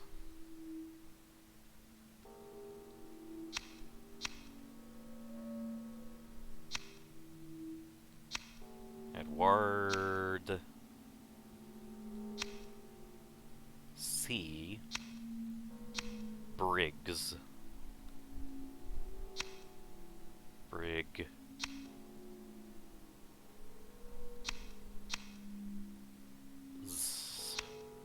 So I got Edward C. Briggs. Roberta T. Morgan.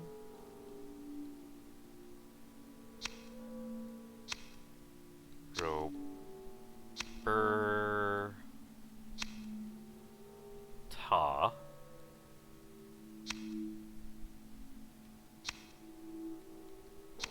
T. Morgan.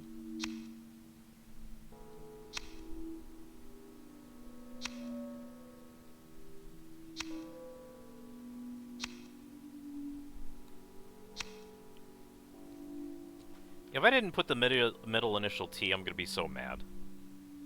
And then Trevor F. White. So, where are you?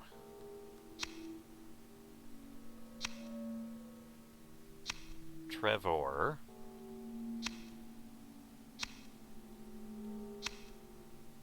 F.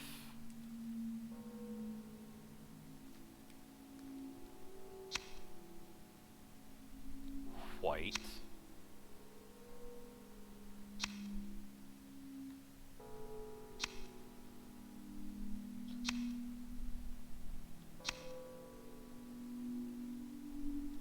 And of course it doesn't work.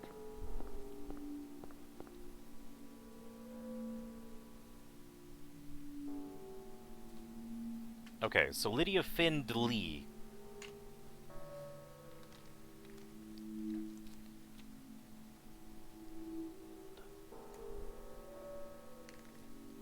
Lydia Findley. Findley.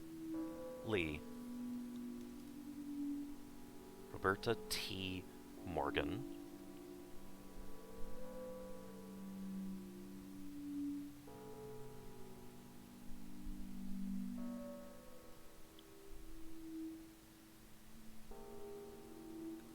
Maybe it's only putting in the capital letters. Because I think on that keyboard, it only had capital letters. So maybe that's what I gotta do. Alright, so Albert Lords definitely was first, so A-L. Albert Lords. The next one was Lydia Findley, so Lydia Findley. The next one was Edward C. Briggs, so E.C. Briggs. So the 18-year-old, the 35-year-old, 38-year-old, the 45-year-old Roberta T. Morgan.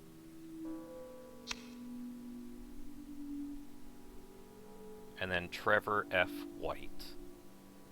So, Trevor F. White? No?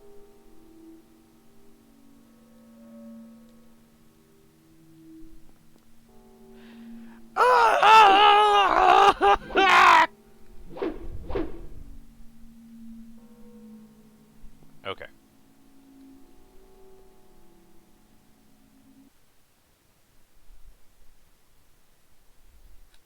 Alright. Oh, another thing. It was Aries. Stupid.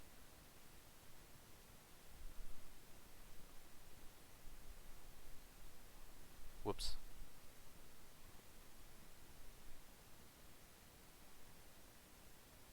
Clock, coin.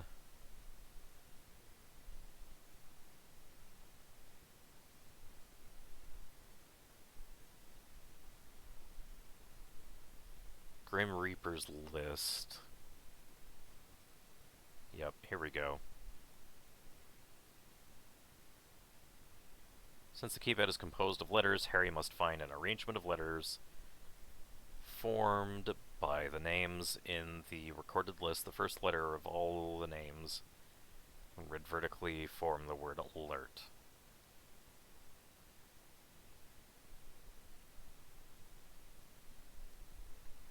Am I stupid?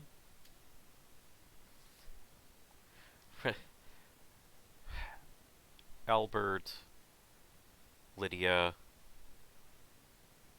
Edward, Roberta, Trevor. Yeah, I think I'm...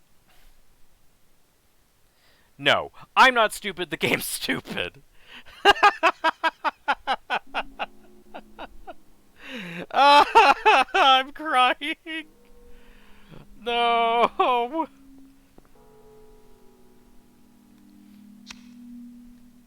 A L E R T alert.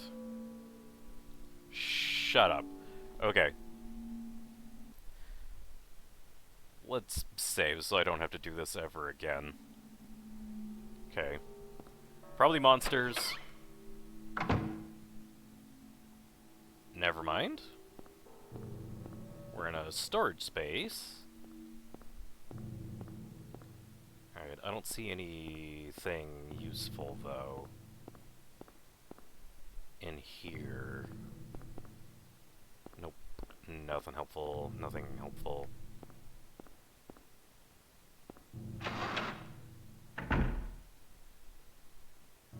Oh, we're back in the morgue.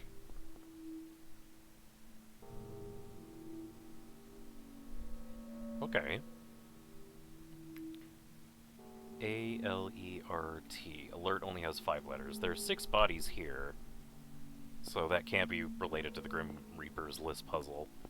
Why is there a Star of David?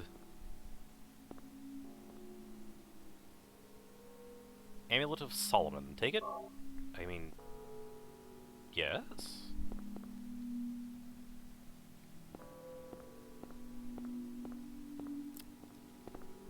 Don't get up on account of me.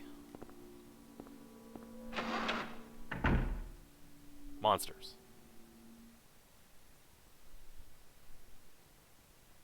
Harry, Whoa, how'd Lisa, you get here? What's the matter with you?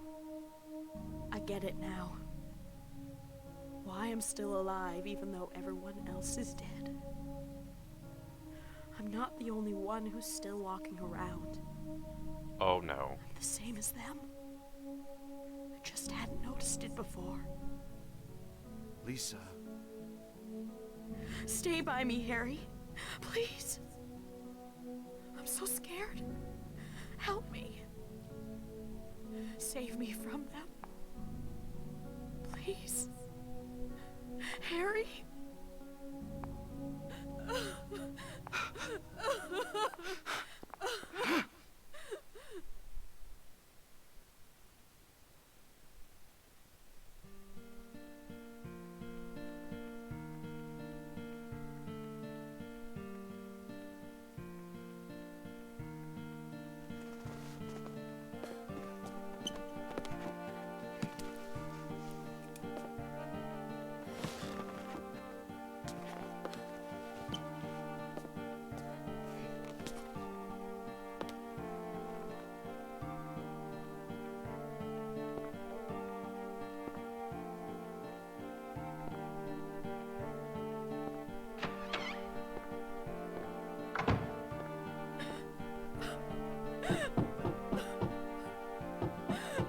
Lisa?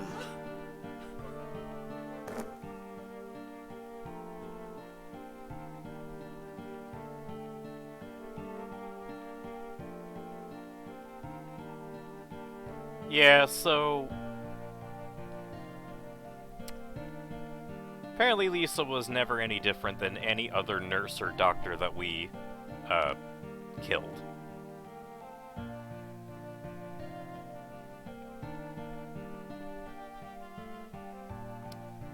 That kinda sucks. Alright, that's jammed. So she's not dead, but she's somehow possessed or affected in some way that is really bad. And it's the same way that Sybil had been almost possessed. Remember how, like, we splashed her with the red liquid and a little creepy crawly came crawling out of her back? It's probably what's wrong with Lisa.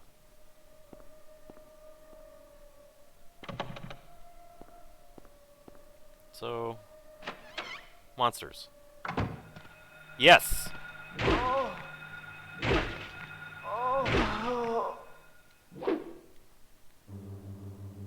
Yeah.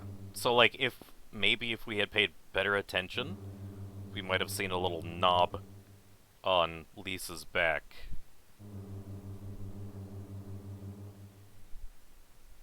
Yeah.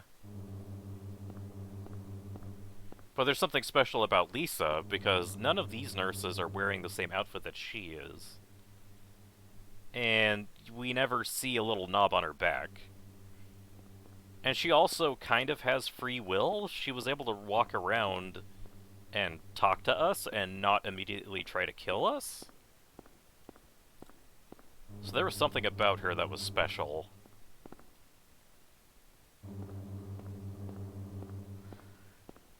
And also, hopefully y'all noticed that, like, whenever we pass out in the Hell Hospital and wake back up, Lisa's the one that's sitting next to our bed with a chair positioned next to the foot of the bed. In the same way that in Alessa's hospital room, there is the same kind of chair positioned right next to the foot of Alessa's bed. So... yeah, maybe Alessa was Lisa's patient. That Lisa was trying to take care of Alessa.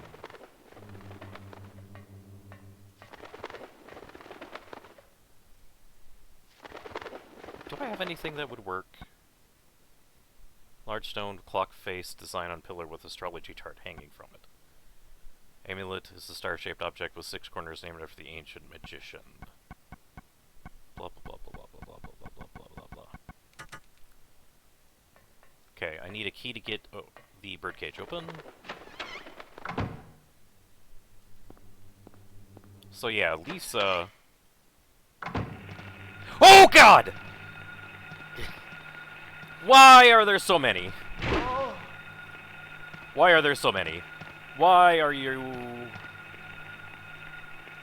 okay, they haven't, like...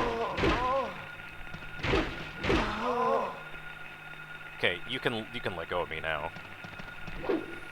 Why? Oh, that... I'm so good at this game, man. I'm so good! Stop. Okay, how much damage have I taken? Oh. None. Okay, I'm gonna go to a weapon that swings a little bit faster. So... you suck! Ow! You stabbed me!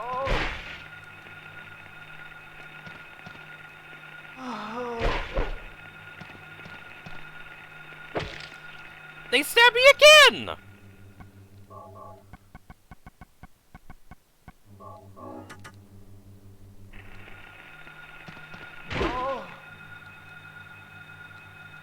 Let go! Will ya? Please?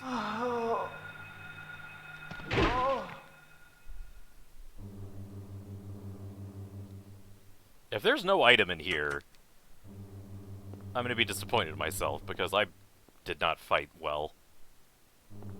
What is... no, and this is where the key was, and I had already gotten the key, so I came into this room for no freaking purpose, except to get my butt kicked by 3 nurses, where, like, if I just hit them once in the head, they would have fallen over.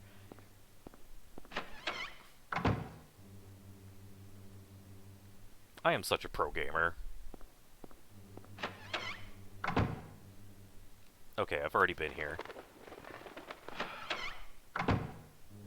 Okay. I got so angry, I actually need to use the bathroom, so, I'll be right back. Yeah, be right back. I'll be back. I promise, kissies. I'll be back.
Okay, I'm back.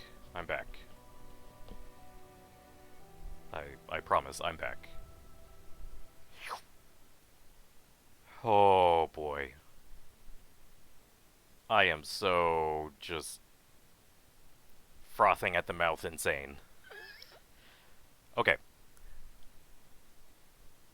Let's get back in the game, shall we? Crap, I did the wrong thing. There we go. Better. Alright. That's the door I came through, I think. That's the door where I got jumped by 3 nurses. Yep.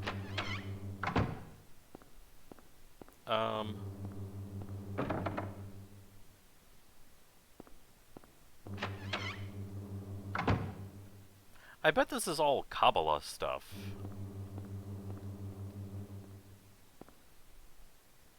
Like all the words and symbols and whatnot. But I don't know. Okay. Now, that plate that was related to the Zodiac, we can put it into the clock. I'm quite sure. Okay. So...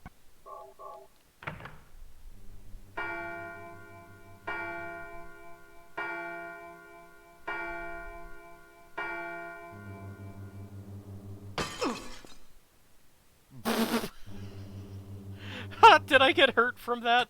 I hope not. Key of Haggith. So, at least we got the key now. Alright, we'll save. Alright. And then go back out, we'll probably get in a fight. Oh. No, we won't get in a fight. I forgot what the name on this door was. Faleg. Okay. Haggith. I'm pretty sure we already did this door. Yep, we did.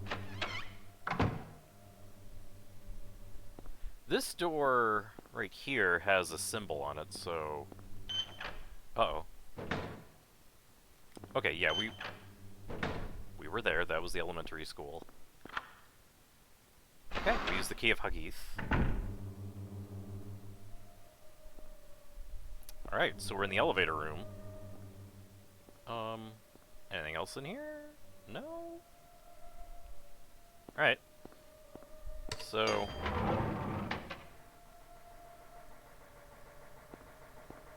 music's getting...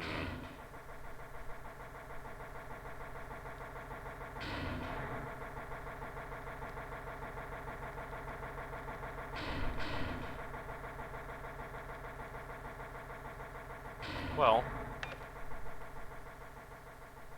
Okay, pushed one, that didn't do anything.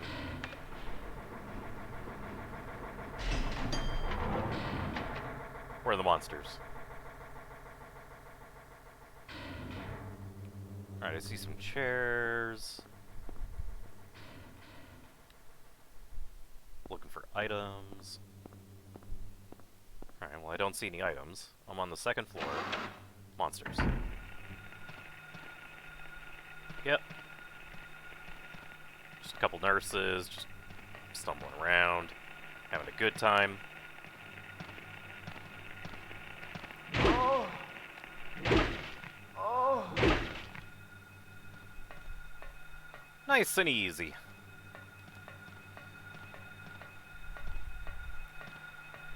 Come here, miss. I'm ready for you. Oh.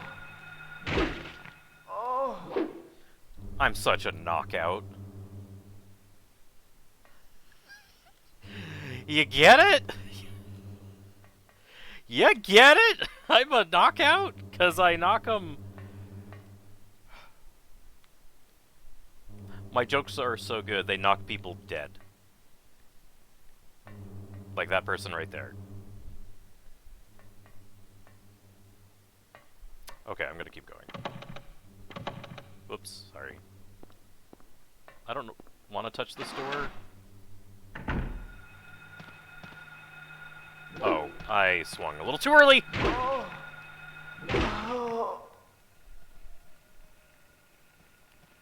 hear that other nurse. Where are you?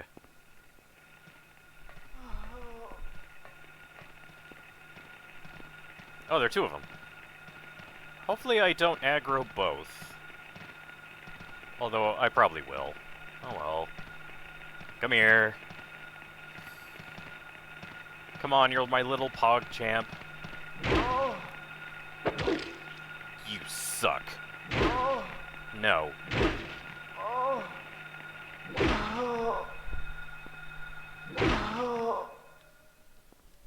How bad was the stab? Oh. Okay, not too bad. Alright. Alright, what about this? Oh no.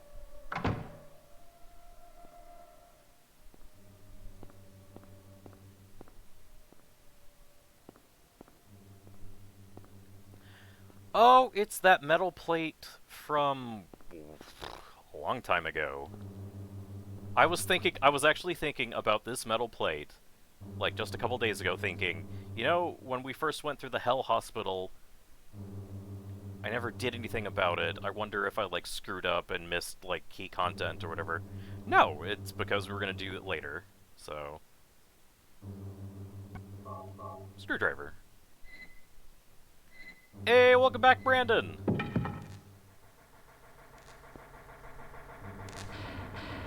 Oh, I cannot touch that. I'll get shocked if I grab it now. Crap.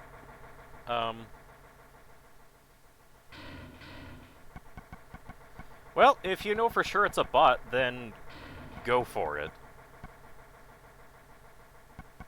Alright, I'm pretty sure that Seal of Solomon is not gonna help me here. So... I mean, but we'll try. Okay, didn't do anything. We have to turn off the power to this whole hospital now.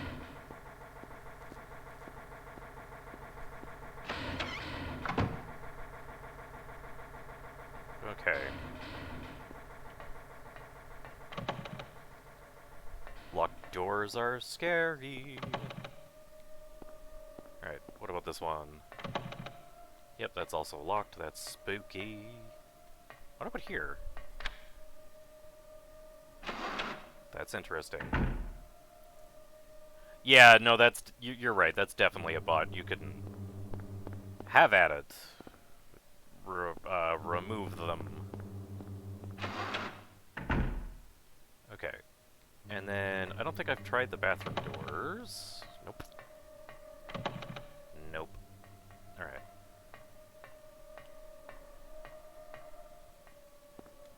I don't think I tried this one, though.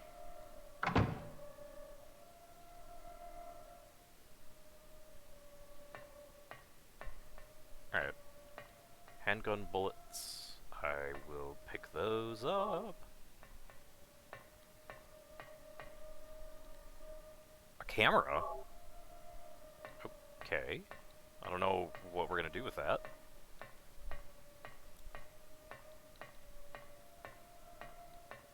Huh. Alright, monsters didn't reappear. Let's go back to where we were.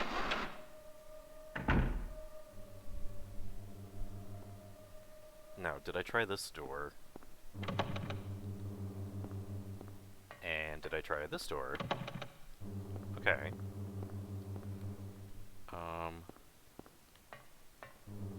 How about this door?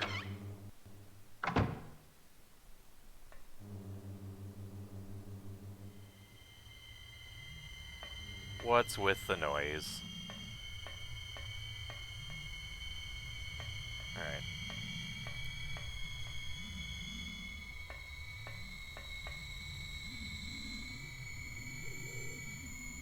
Do you ever just walk into your bedroom and say, I'm doing a pretty dang good job with keeping this? No, I have never had that experience. I am... Crest of Mercury. Huh. I am garbage. My life is a giant mess. But I mean, that's super awesome that you're able to keep everything clean. That's very good. Ring of Contract. Take it? Yeah. Take it, okay.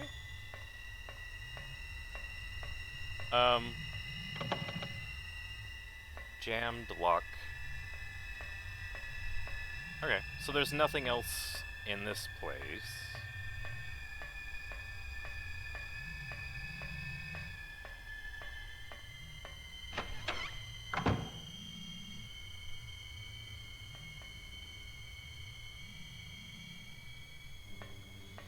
Yeah, the state of your room can actually apparently be a good indicator for how you're feeling.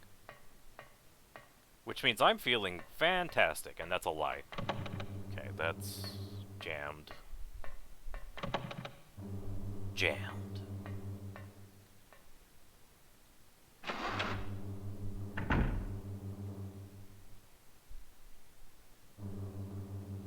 Yeah, I know that feeling.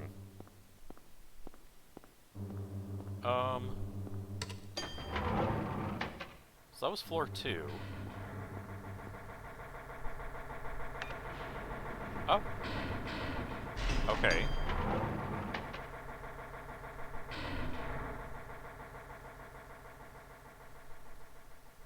Oh, it's the altar room. Look at that. That's... oh. That's a happy-looking picture there. The light to the future.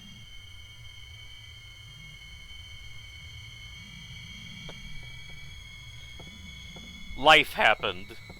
Life is chaos and mess. The light illuminating the darkness. Okay, that looks like a lady being, like, hung up by her wrists. That's lovely. Okay, what else is here? Wonder what they worship.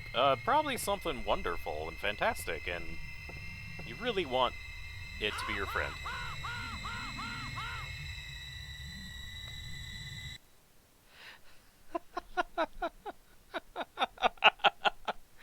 Oh man, I forgot I did that. I forgot I put that as the redeem sound. Oh man. But yeah. If you ever do that redeem again, I will find you. And your room will be more than a mess. It's gonna be so much worse. It's gonna be full of roaches. It's gonna be full of scorpions. It's gonna be full of man, what else is unpleasant? Legos that you could step on. Oh, it will just be a pleasure room for you to sleep in.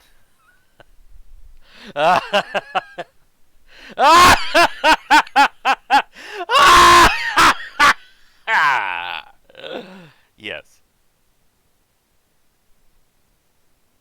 So there's your redeem. There you go.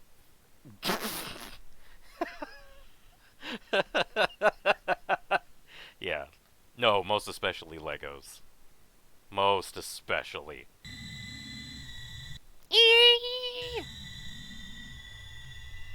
I have no idea what this is.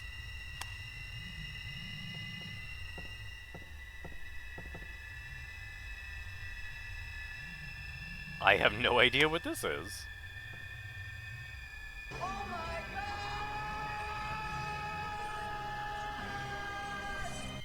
BC 7702 has redeemed draw something. Yes. Okay. Well, what do you want Oh, hi, drawn? thanks for checking in. I'm still a piece of garbage. Wasting points, do something cool. Do a flip! Wait, so you actually want me to draw SpongeBob? Alright, fine. I will draw SpongeBob. Here we go. Here we go. We have to go to the main room, though, I just realized, because that's where I have paint set up. Hold on one sec. One sec. Alright, so let's have art time with me. New. Don't save. And I have to get my draw pad.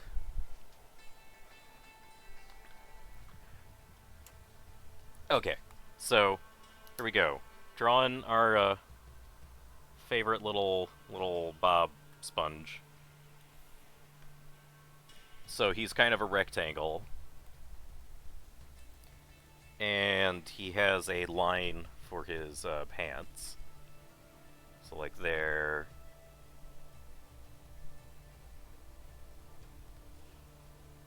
Come on, straight line, just be horizontal, please? Thank you. And he has 2 eyes.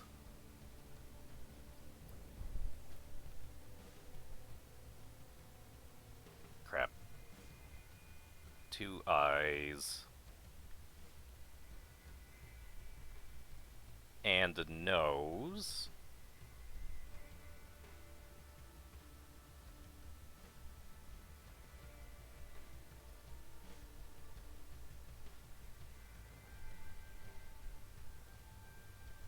And just the biggest smile.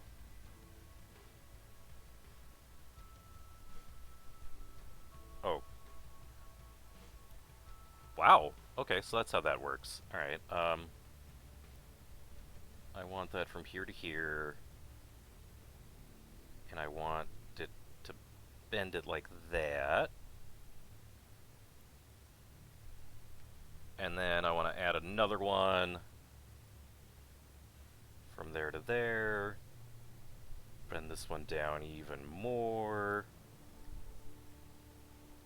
He has these cute little teeth.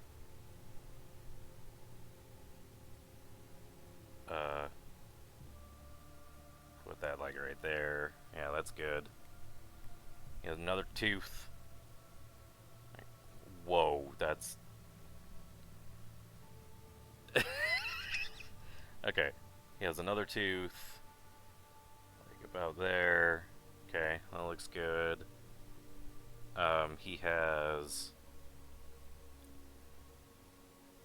more eyeballs. And another eye.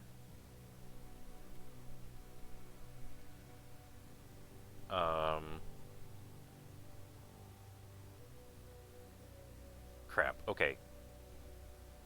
He has...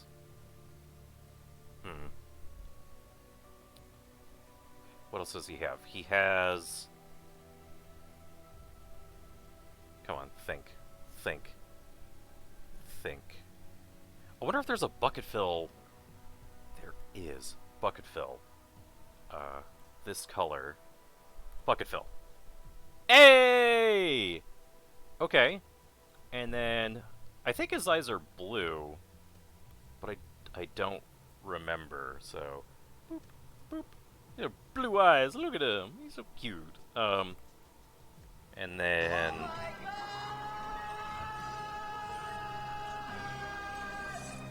BC 7702 has redeemed draw something. Yourself. Well, I'm already doing it, so...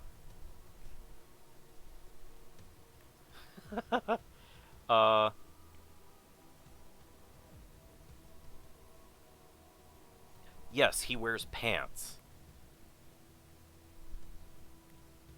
And a shirt. So I need to give him his signature pants. Okay. His pants are most definitely brown. So, bucket fill the pants. He has a collar and a tie. Whoops. That ain't good. What color? What color? Come on. Come on, come on, come on. Let's go. Alright. So he has a collar.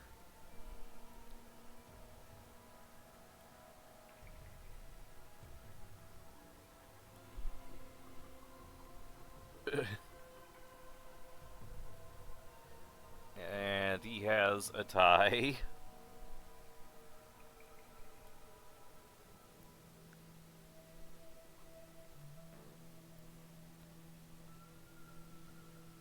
So like this. Oh,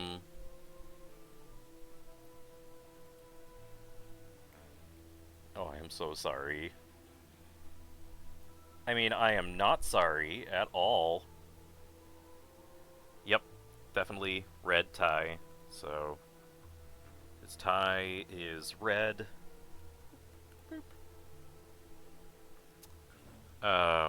He has sleeves.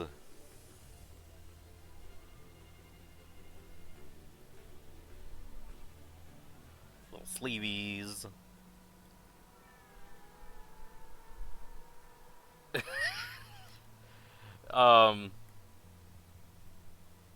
And his pants have little leggies for his legs.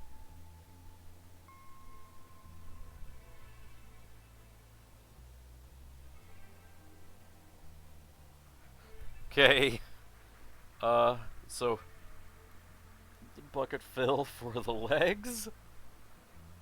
Oh, hi, thanks for checking in. I'm still a piece of garbage. Gary the snail as well. Okay, so we gotta put Gary the Snail on there too. Out of pencil. See, I decided to be nice and at least give you some pencils. But I learned my lesson. I'm not gonna give you an infinite number of pencils. That's not a good idea. Alright, and he has little arms sticking out. So he has his little arms.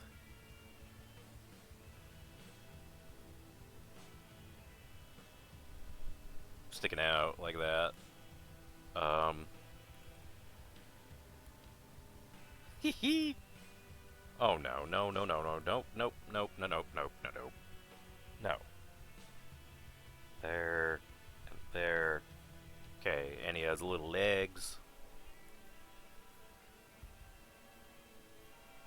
No, I like having the black outline.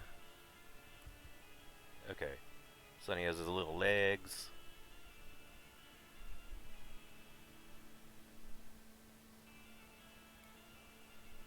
And his little legs are also yellow. He also has socks.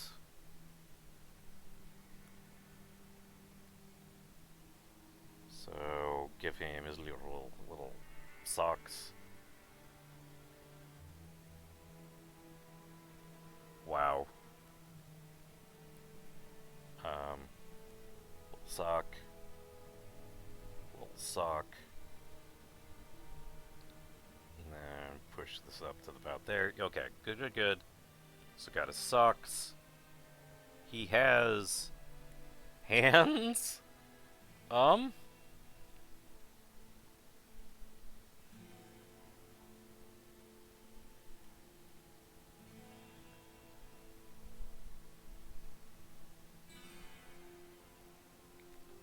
Yeah, he has hands. And he has shoes.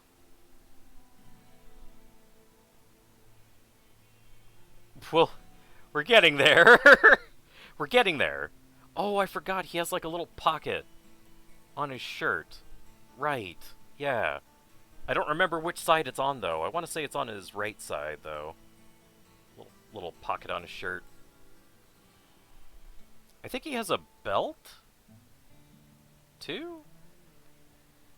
Little belt. And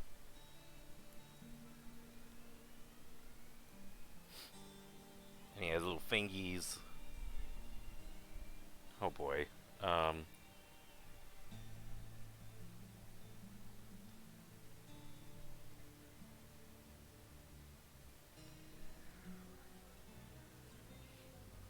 I don't remember how many fingers he has. Oh no. No.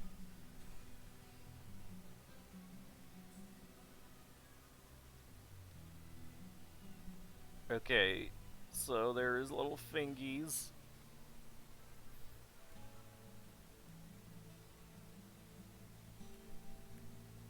No.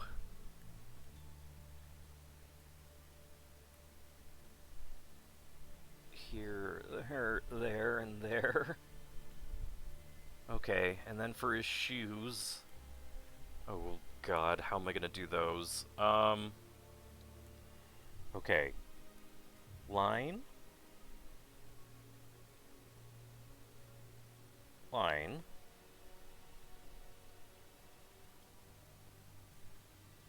Like that. And then we'll use a curve.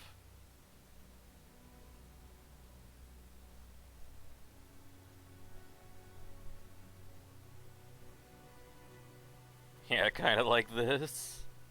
Whoa, hey, whoa, no.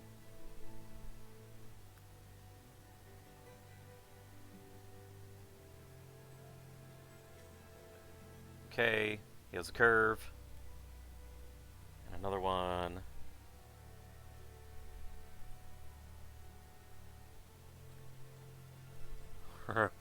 Alright. This is not a nightmare at all.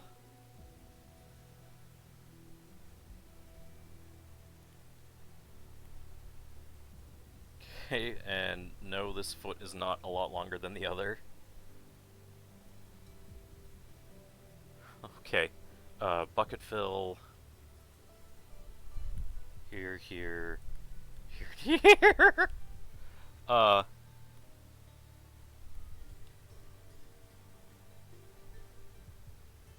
Add some lines. So you could tell they're shoes. Yeah, he needs holes, but not like a ton, not excessive. So, like some here and there. Maybe over here. I don't know. I'll bucket fill him. Boop, boop, boop.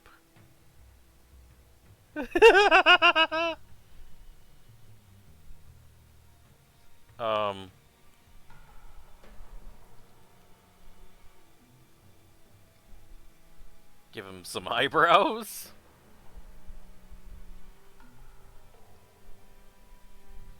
Yeah, that's pretty good. Oh god. Gary the snail. We got to do Gary. So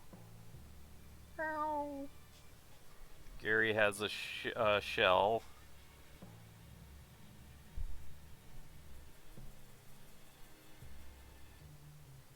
Okay. Well, I'm only able to do these couple redeems. You're gonna have to come back with more pencils. Beavis from Beavis and...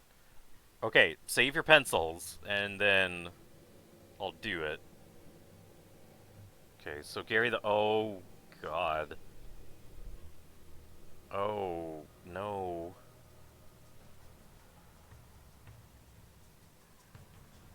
No. Not like this.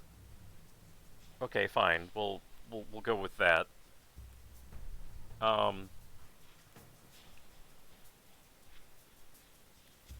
Let's put on his little snail body.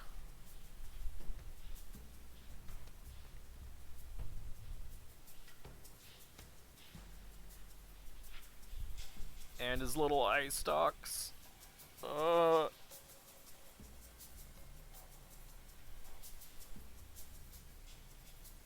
Ew, no, I didn't mean to do that.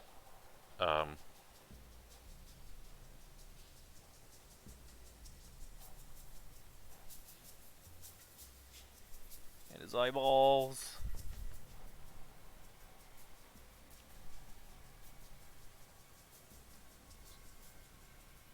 then he has little irises in his eyeballs.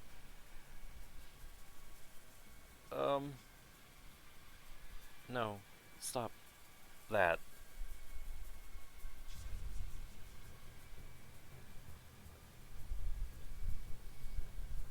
Oh, please, God, forgive me. Right, he has that. His flesh is kind of purple. Why did his eye become pink? No. No. No. Like, just absolutely not. No. There. I don't remember what color Gary's eyes are. I think they are also blue. So,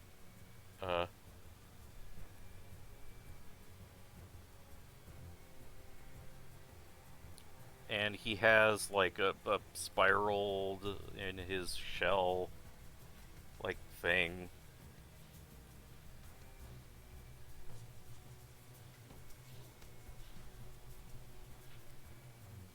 So yeah, it's SpongeBob and Gary, right here. There you go.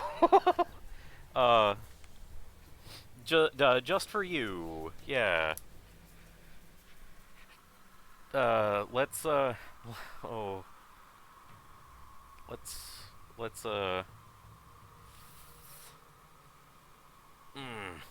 okay, okay. Like that.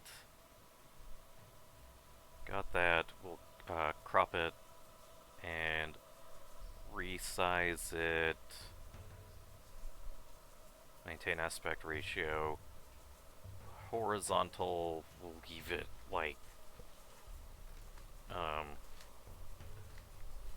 600. Okay. So there you go. There you go. You got a SpongeBob and Gary. Oh, don't worry. Don't worry. You're a little head.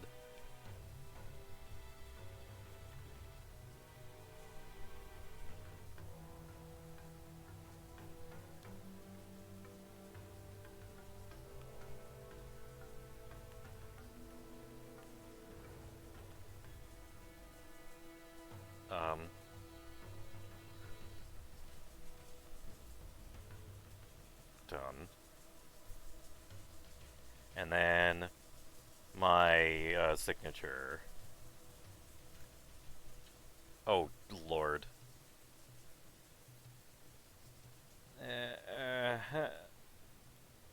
No, why did I screw it up at the very end? There we go.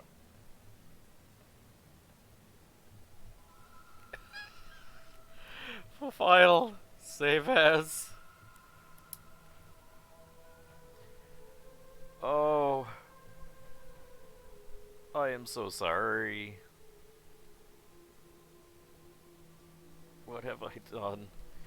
Okay. 3 for Brandon. Okay, so that'll be coming to ya in Discord. Just for you. Matter of fact, I can just do it right now. So here we go. Here it comes. Get ready. Get ready. There you go.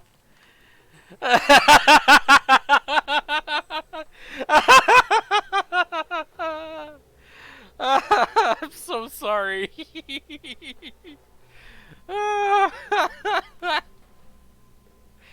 Okay.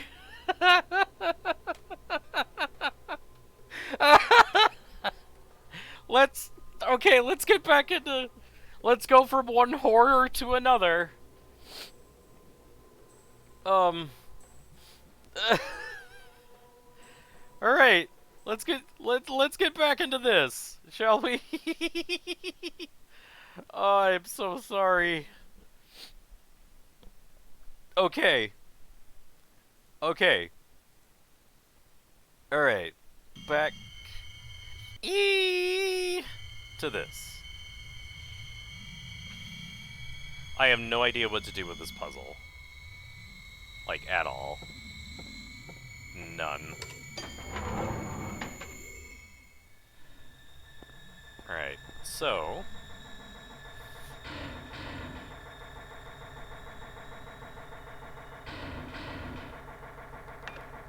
Nope.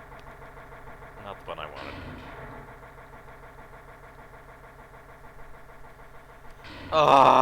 Alright, well, I gotta... This sucks. This really sucks.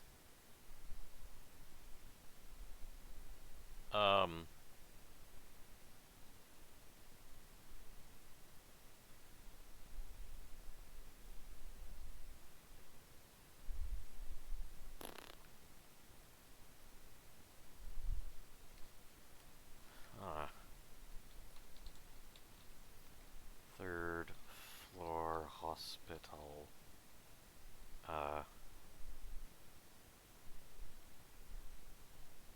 Late game puzzle. I'm looking at my brain right now.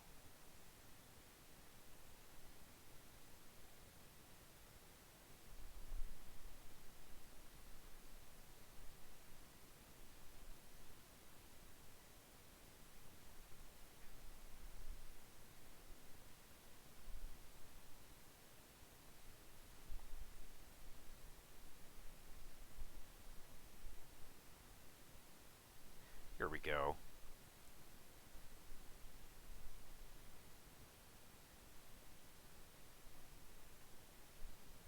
Third floor. Otherworld. Flint Hill. Hospital. Puzzle. Otherworld.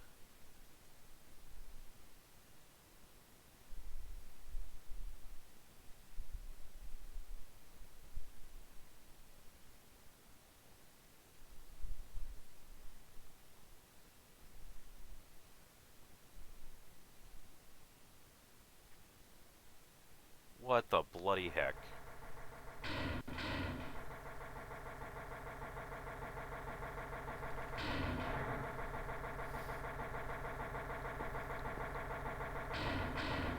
Wait, okay, come on. Let me at least get out. Thank you.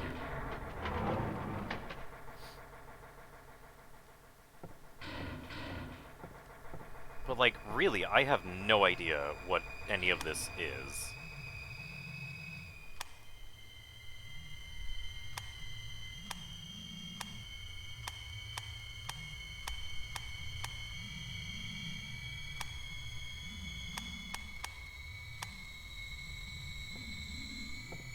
Which makes me think I haven't really...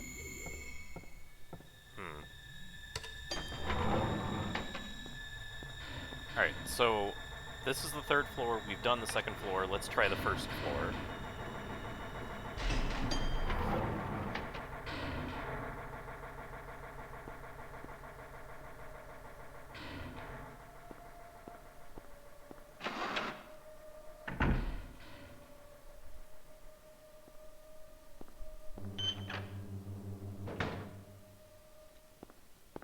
I think this is back to the elementary school. Yep, it is. So we got Alessa's desk right there. Just a bunch of lockers.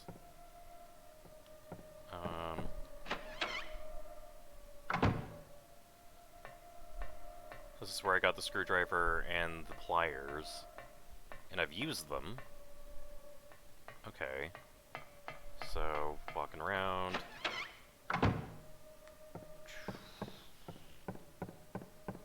Okay. So we got that.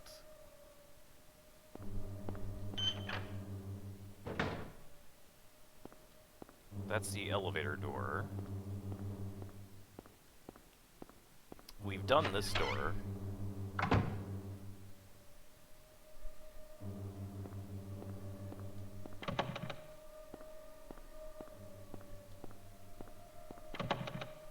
Okay.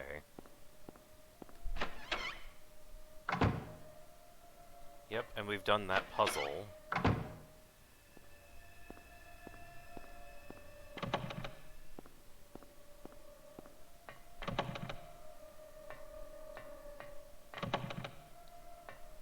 I'm pretty sure back here... Oh. Okay, so... this wing of this floor... We've already been... Whoa. Oh, she's gone. There's a diary on the floor. Ask doctor to let me quit being in charge of that patient. It's too weird. This is probably Lisa's diary. Still alive, but with wounds that won't heal. That's our Alessa. Told the doctor I quit. Won't work at that hospital anymore. The room was filled with insects. Even with doors and windows shut, they get in to spite me. To the hospital. Feeling bad. Need to throw up, but nothing comes out. Vomiting only bile. Uh-oh. Blood and pus flow from the bathroom faucet. I try to stop it, but it won't turn off. Need drug. Help me. She was a drug addict. Makes you wonder if that drug possesses people. Doesn't it?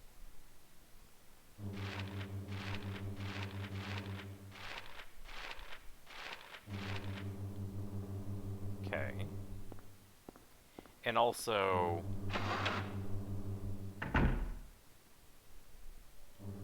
is there anything new in here? No? I got the Amulet of Solomon.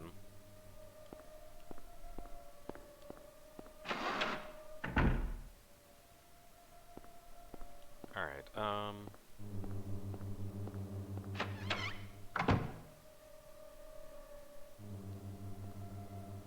I guess this floor is, like, completely done.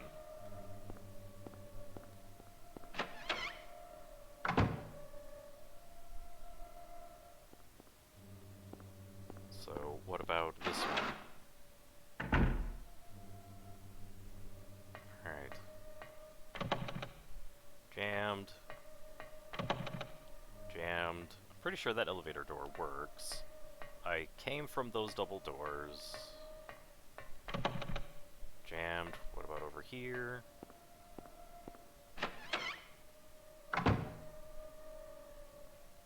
What did I get here? This is where I got the camera. What do I do with the camera? Camera with a flash. I also have a ring of Is it ring of contact or ring of contract? Rusty, hefty looking ring of unknown material. Crest of Mercury's. Like, I have all these occult symbols. But, like, what do I do with...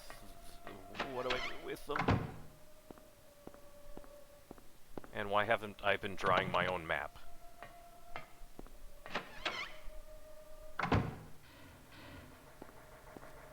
Yep, this is where that key is. I can't grab it. Nope, can't use that. Can't use that. Can't use that.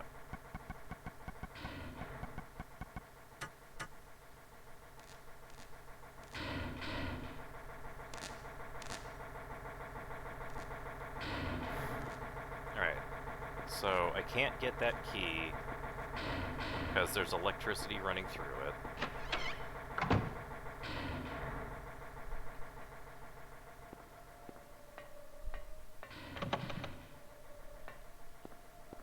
I believe that's everything on this floor, though. It's just that electrified key.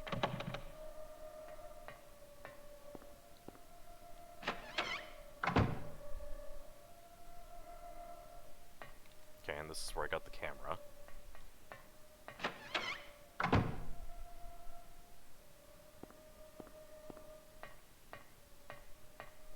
So, let's try this door. Okay. Nope, that's locked. And jammed.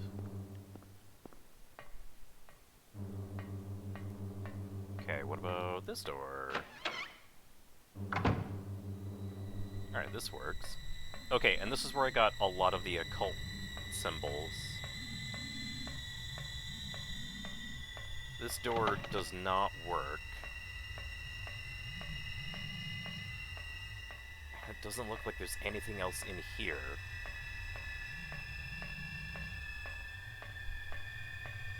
Okay.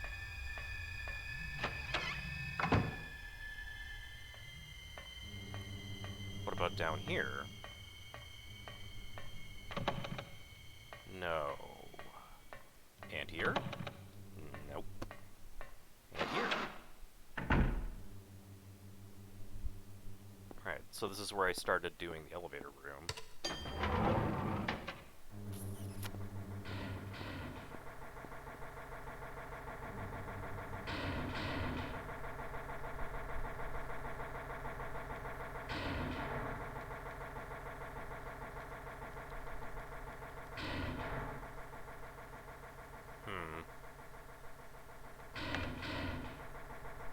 I'm on floor 2. 3...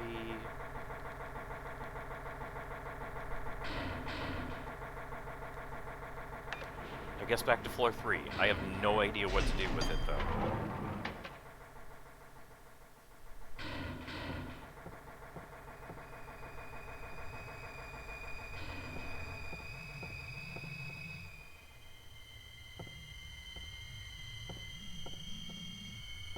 I wonder...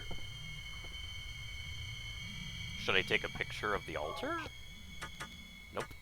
That doesn't do anything. What if I place... items? Nope. Nope. Nope.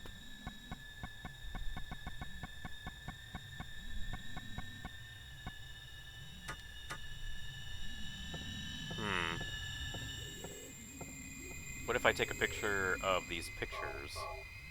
Oh.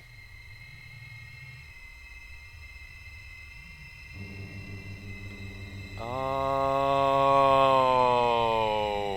look at that. Okay. Look at that. The light to the future. Okay. That, this symbol, and an arrow like this. And I bet you I still have a camera flash available. So right here.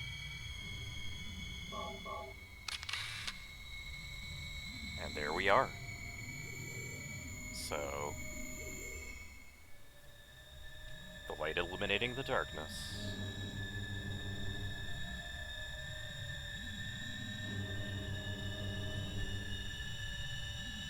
Okay.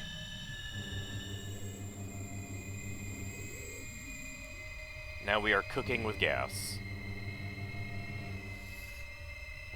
Alright. Matter of fact, I bet you the camera is no longer in my inventory. It is! Never mind.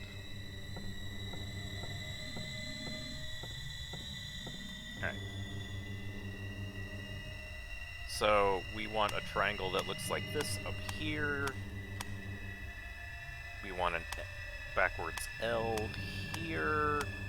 An arrow pointing to the bottom left.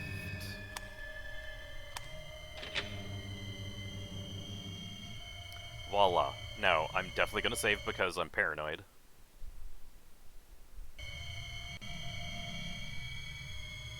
Alright.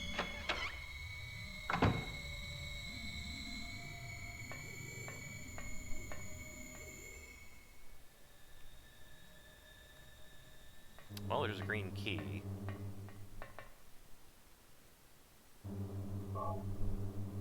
birdcage key. Oh, and I haven't been able to get anything out of the birdcage yet. Okay. So that makes sense. Good. Nothing else, so hopping back out. Okay, with this one, we need like a pi symbol up here, plus sign here, and a triangle like this. There. Okay. Health drink. I will happily take that. There's a place mark in the book. White Claudia. Perennial herb found near water. Reaches height of 10 to 15 inches. Oblong leaves, white blossoms. Seeds contain hallucinogen. Ancient records show it was used for religious ceremonies. The hallucinogenic effect was key. So are we really all just having one massive drug trip?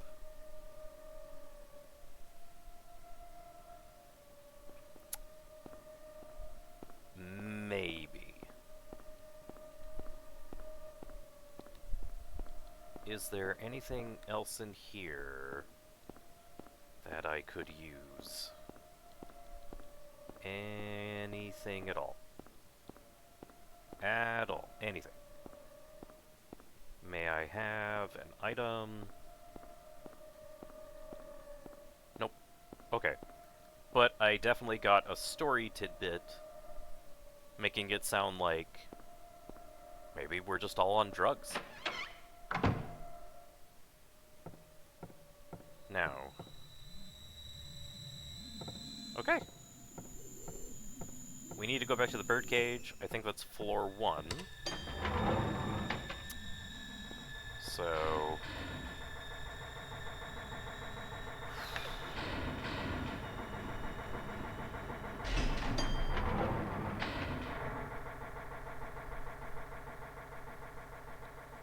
okay.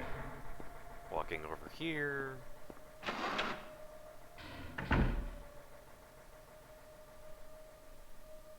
Alright.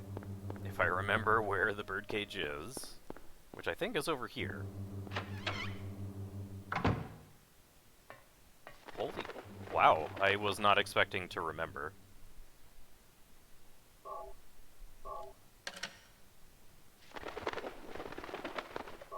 Kiefalig. Awesome, okay. So I'm gonna save again, just so that I don't have to do that ever again. Alright. Save. Good. Doing alright. Surprised that there aren't any monsters coming to eat my face. I think this is the door that... no, we've done that door, haven't we? Yeah, we've done that door. Makes me think that it's this door. Yep.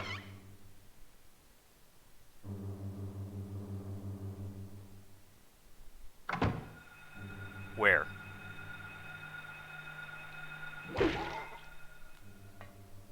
That's right, kid. Okay. This is the same hallway to Alessa's hospital room. Yep. If I remember correctly, Alessa's hospital room is right there. Well, that's where we're supposed to go? Oh, hey, look, another religious symbol. Eritron. Alright.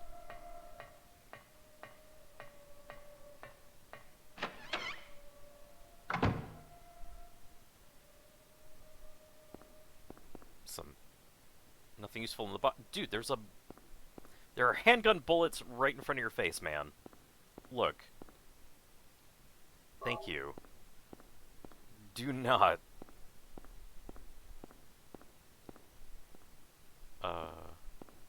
There's a health drink.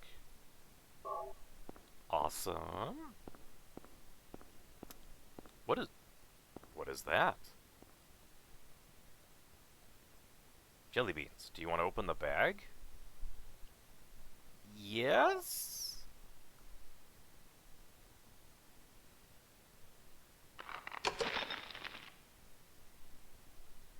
What the heck? Key of Bethor. In jelly beans. Don't question it, just go with it. Cool.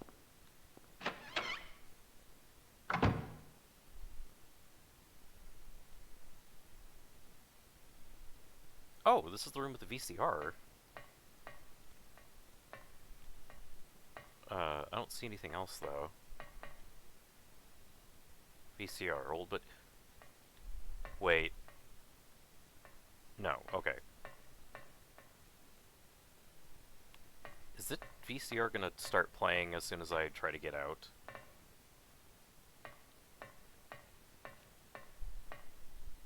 I don't think I have a cassette tape anymore.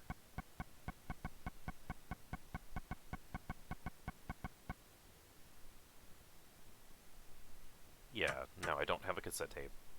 Okay. So...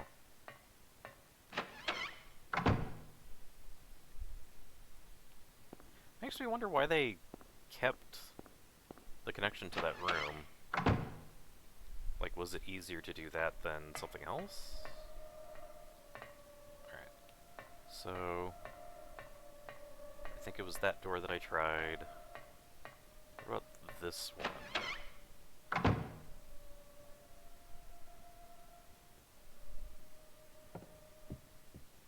I think we're in somebody's bedroom. There are a lot of playing cards on the... Whoops. Cards are scattered on the floor. Yeah.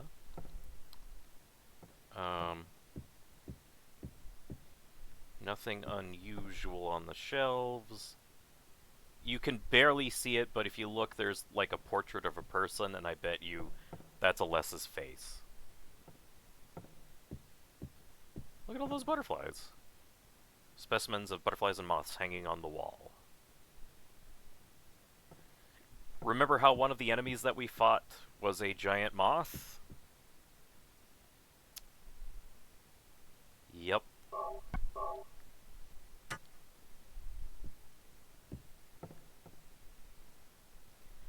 And bada bing. That's Alessa's dress. Wait, hold on, okay. A girl's clothing hangs on the wall. 6, maybe 7. Must be a kid about that age. Guess how old Harry's daughter Cheryl is. 7 years old. Wait, hold on. Charles' drawings are scattered on the floor. Guess who else likes to draw? Cheryl. Okay. Whoops.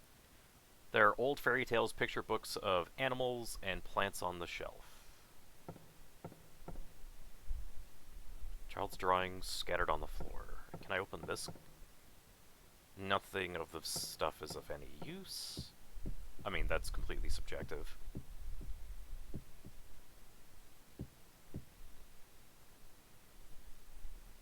So we're gonna save. Okay.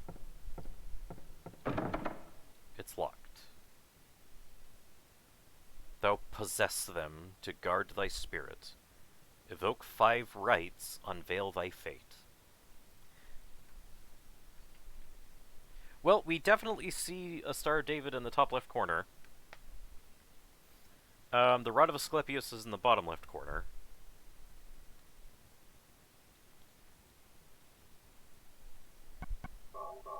So we can put this in. That opened one of the locks. We can use the Crest of Mercury. I wonder if I, the Ring of Contract. Nope, that doesn't go there. Okay. I'm gonna save again! You can never save too many times, right? Okay, so...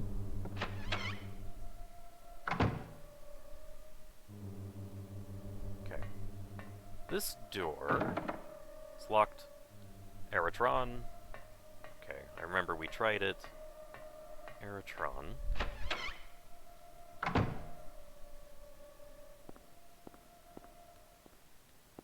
Okay, we tried this room. Got it.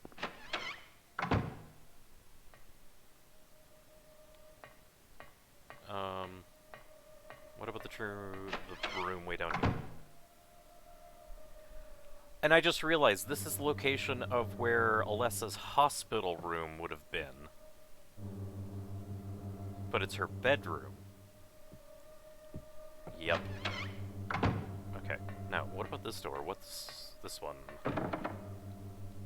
Aerotron. Okay, so I just got really lost for a sec there. Cool. What is this? Wow.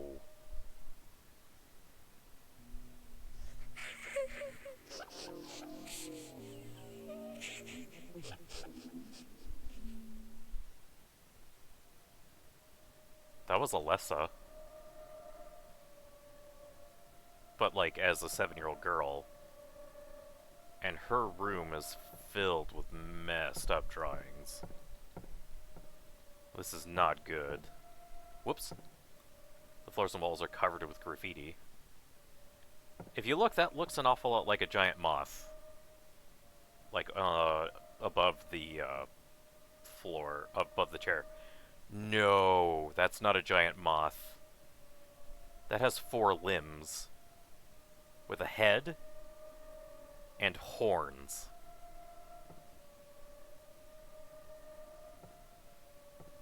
Well played, game designers. Well played. I like that. Okay. So, we got the Ankh. Alright. I don't know if I've tried this door.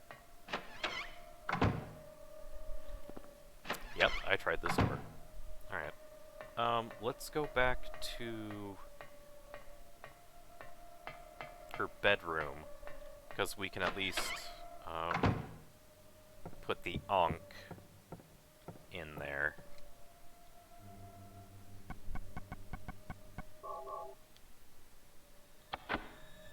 So that's 3. We have 2 more that we're missing that we need to get. So, saving, boop doop doop, walking over. Alright, Adatron. Okay, that's locked. And did I try this room? Yes. What about the room right adjacent to it? What about this one? Yes, that's... okay, that's where the Ankh was. Okay, and so we've been to there. And we opened this door. Oh, never mind, we never opened this door.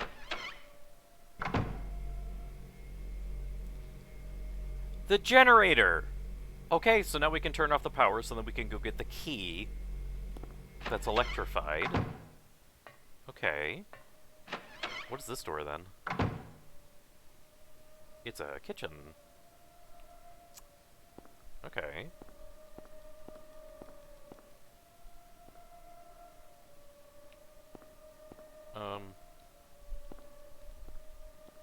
Do I see anything useful anywhere? No. Anything in the pots and pans? No. Just this very conspicuous... oh, there's a big ol' sword stabbed into the fridge. Chain is missing a link. Oh no. No, no, no, no, no, no, no, no, no, no, no, no, no, no, no. No. We could hear something moving inside the fridge. The chain was broken, and that's where the sword is. If we pull out the sword, something's probably gonna grab us and insta-kill us.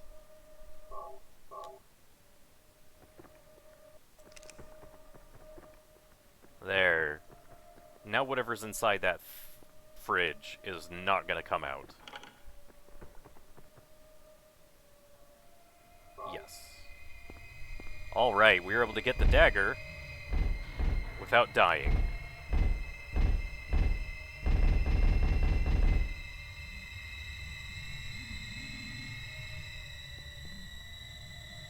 Oh, okay.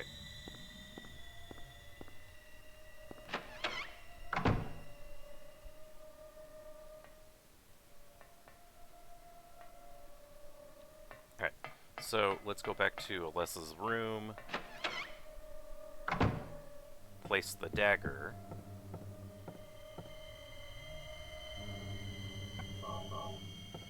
Use.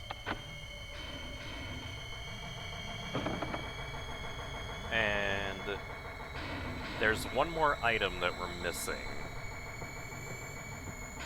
I don't know what it is, though.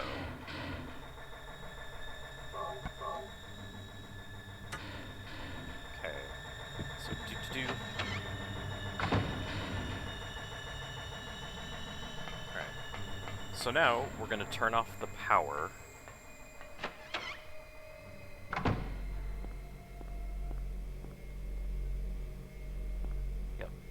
So, generator is working. Do you want to press the switch? Yes. Let's turn the electricity off. Cool. Probably made everything a million times scarier, but, I mean... c'est la vie.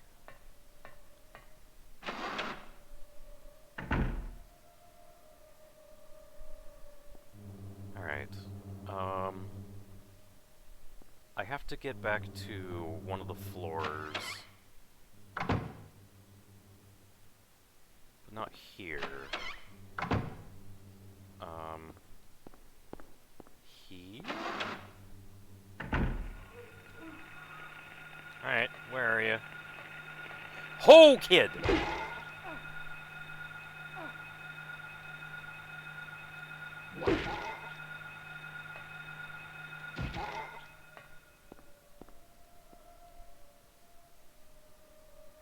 Wow, they hit hard. Alright. Yep, this is definitely the right door, floor, something. Because you can hear the electricity's gone, there's still a key. Yep. Aerotron. Perfect! So now we can go back to that, hallway.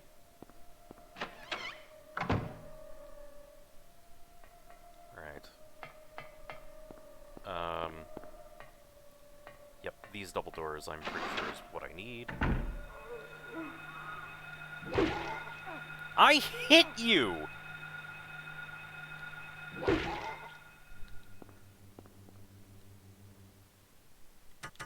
Alright.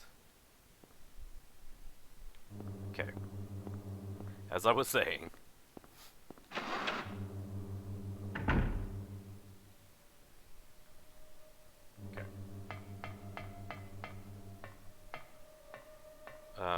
We're gonna go in here.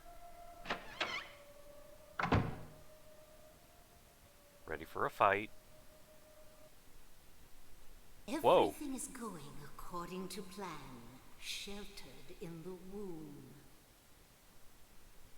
But it's not done yet. Half the soul is lost. That is why the seed lies dormant. And what soul remains captured in that husk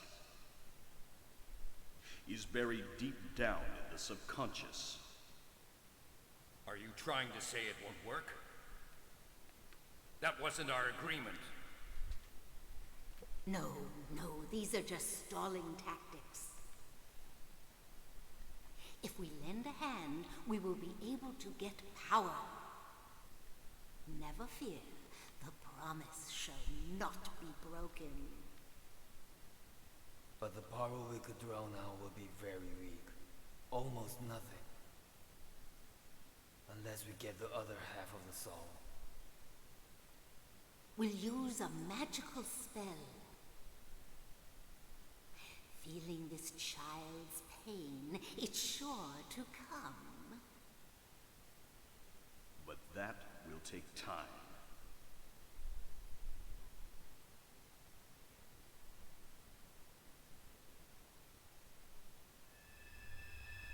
Alright.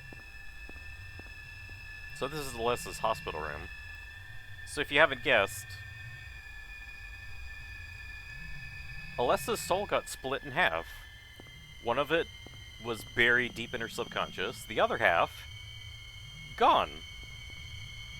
Guess who's a little 7-year-old kid that we happened to pick up on the highway when she was a baby? Cheryl!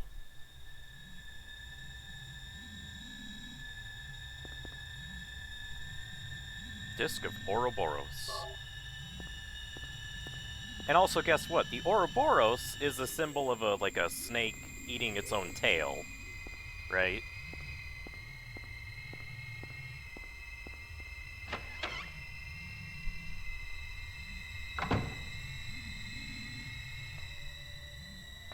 Okay, back to Alessa's room.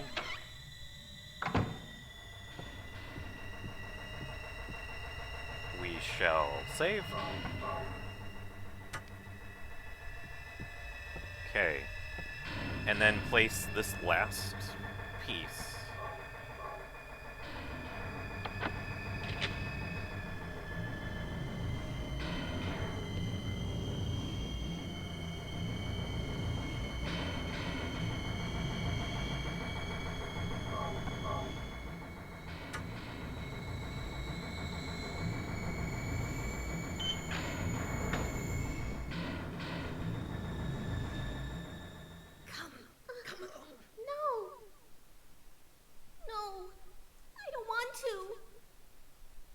Do what Mommy tells you now.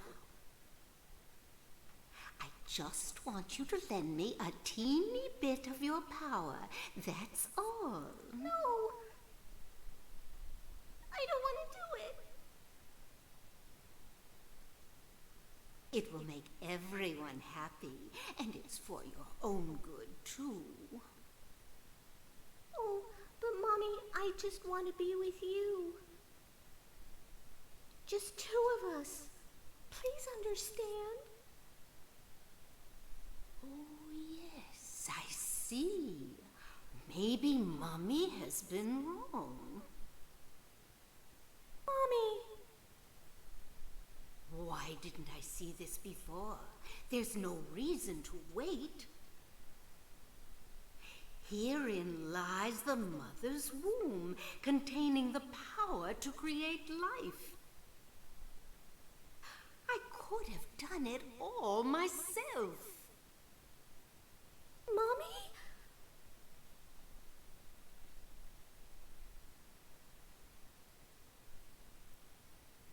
Okay. Well, welcome to Alessa and Dahlia's house. Man, that, oof. Those religious symbols are really, really moving.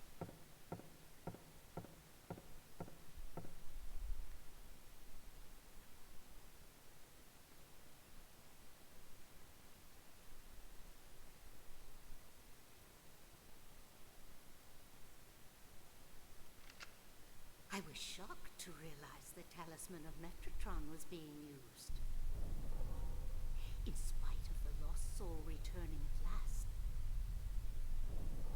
Just a little longer and all would have been for naught. It's all because of that man. We must be thankful to him. Which man? Even though Alessa has been stopped. His little girl has to go. What a pity.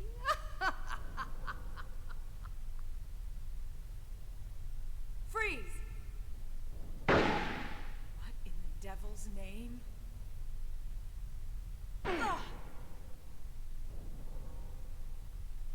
Dahlia.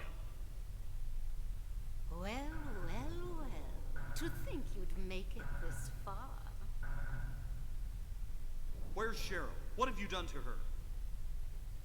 What are you talking about? You've seen her many times restored to her former self.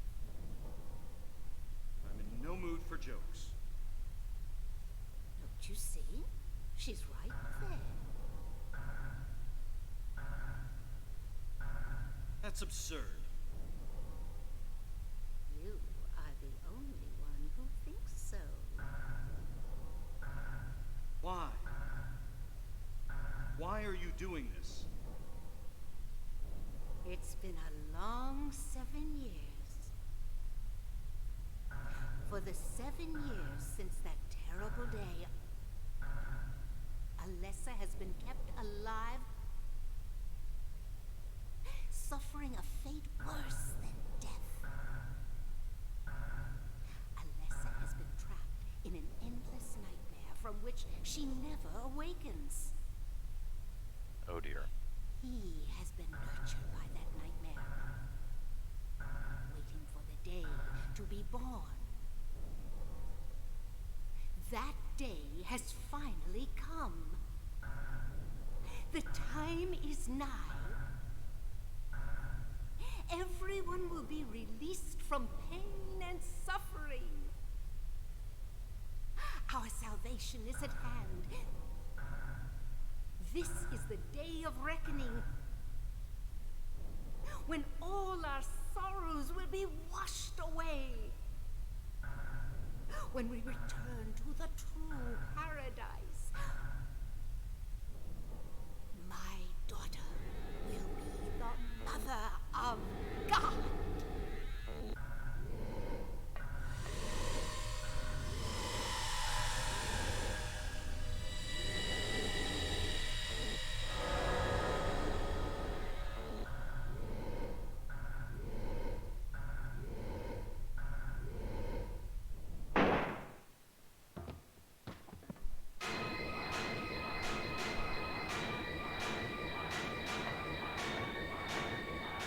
Quit screwing around. Return things to how they were before. Kaufman! Did I ask for this? Nobody uses me. You won't get away with this. Your road is over. We don't need you anymore. What do you think you can accomplish by coming here? My, aren't we getting cocky? Bet you can't see this.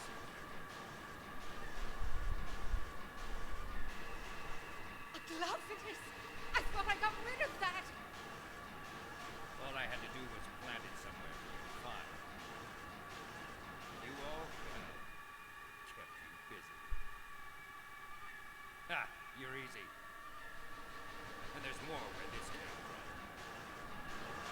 Stop it!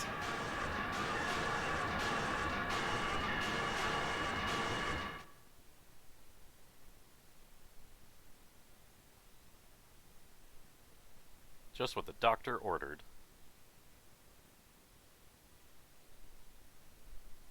Get it? Because that's Dr. Kaufman. He's a doctor. This is like a prescription drug, but it's not.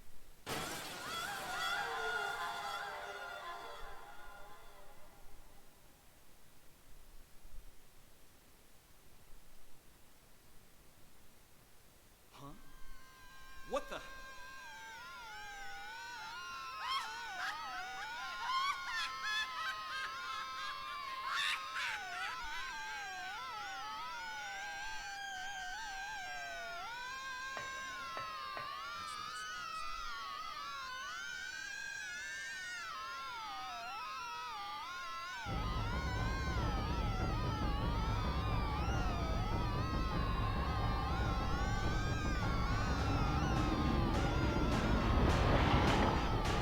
Say hello to God!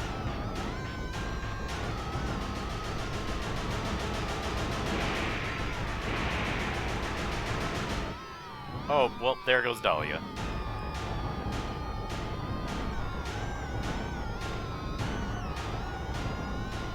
But yeah, that's God. Okay, so let me catch everyone up. Dahlia Gillespie was the head of the cult at Silent Hill that was worshipping some messed up god. Somehow this cult was using white chrysanthemum or whatever, a local drug, to get people to do what they wanted, and also to make a lot of money. Dr. Kaufman was in on it just for the money. Alessa, Dahlia's daughter, was going to be used to birth their god into this plane of existence. Something went wrong, though. Alessa got horrifically burned, and somehow, since she has some magical powers, she split her soul in two. One half of it was stuck in her burned body, the other half she flew out of Silent Hill and turned it into a baby. So that's where Harry and his wife found what they had named Cheryl. So then 7 years later, we come back to Silent Hill for vacation, and this is when the cult had finally finished a spell to bring the two souls of Alessa back together. So now the god has been birthed, and we have to kill it. So, I gotta give myself a good old rifle. There's a reason why I haven't used the rifle except for fighting the giant moth, and that's because it's the most powerful gun in the game, and it'll help us kill this boss quickly. Alright, I just... Oh! Ow! Okay, fine. Also, the boss is really strong.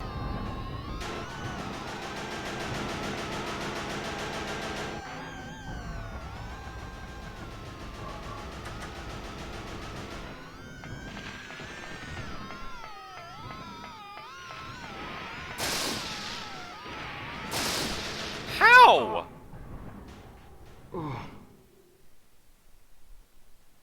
Okay, so I guess it just tracks. Alright, load. Alright, whoop.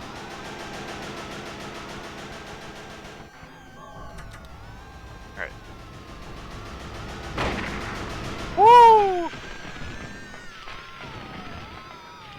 Wait.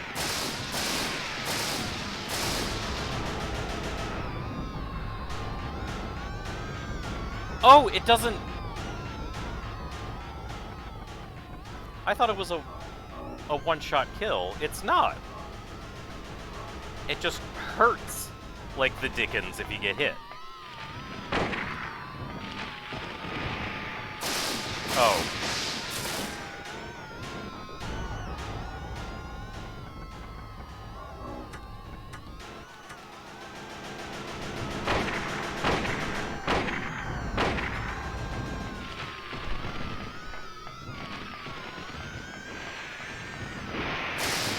Ow!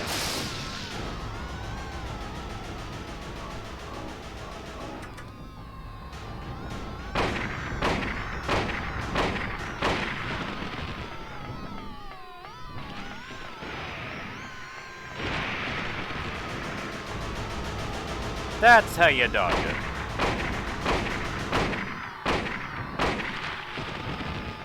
You run in a circle.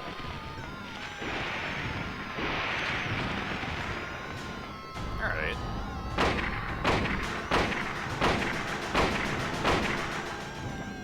Oh no, I'm reloading.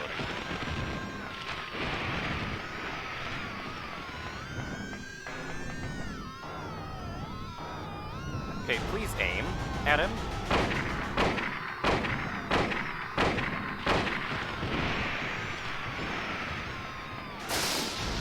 Dang it! Oh.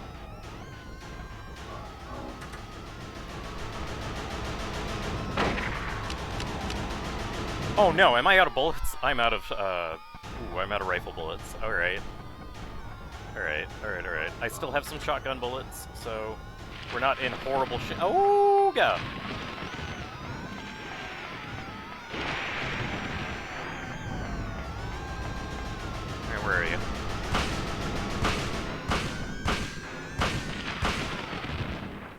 I got him!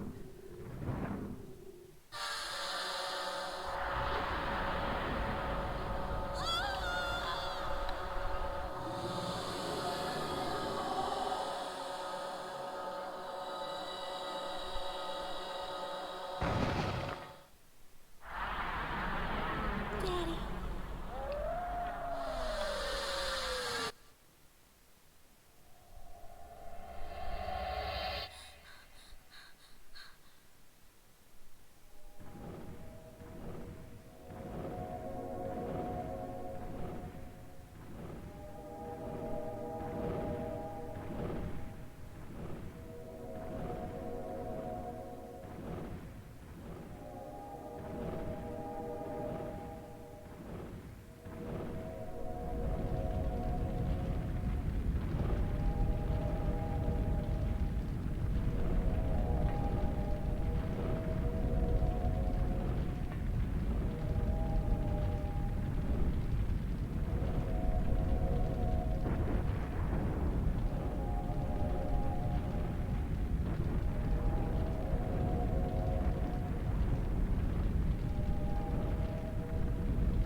Oh, you're thinking getting out of this, Dr. Kaufman? Oh, look who's there!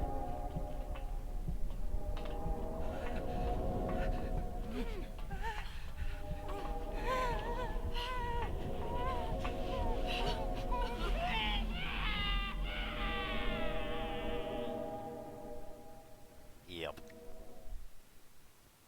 Bye-bye, Dr. Kaufman.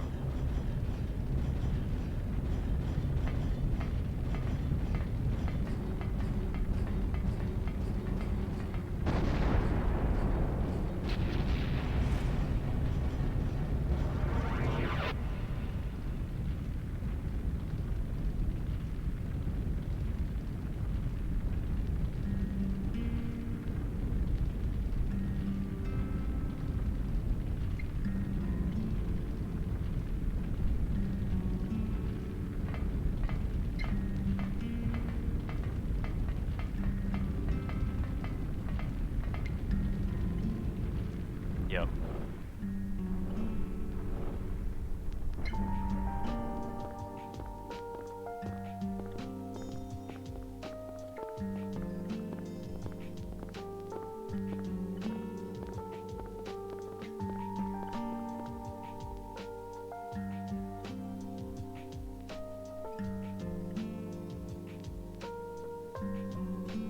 So yeah, that's the very first Silent Hill game. It's very rough around the edges, but it started one of my favorite horror franchises. We're gonna play through it at least a couple more times, namely because the first replay through we get some really fun weapons, and also because we get one of the dumbest endings to a video game that has ever been created ever. Yeah, that's it.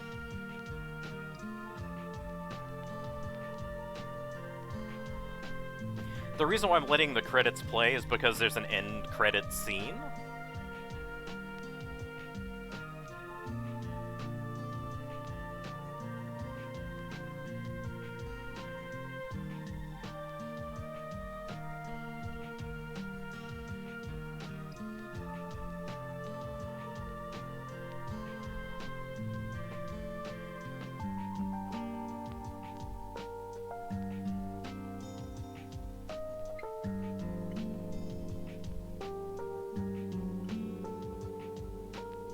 Oh, Harry's kid? So, Cheryl, the little 7-year-old girl that he drove with him, That was Alessa. Or at least half of Alessa.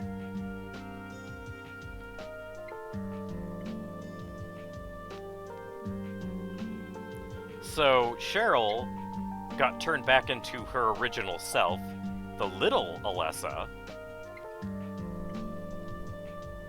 and then got reabsorbed into the actual Alessa. And then God pops out of the actual Alessa. We kill God. And so then Alessa splits herself into pieces again and gives us a new Cheryl. So essentially, we're able to save Alessa from her nightmare again.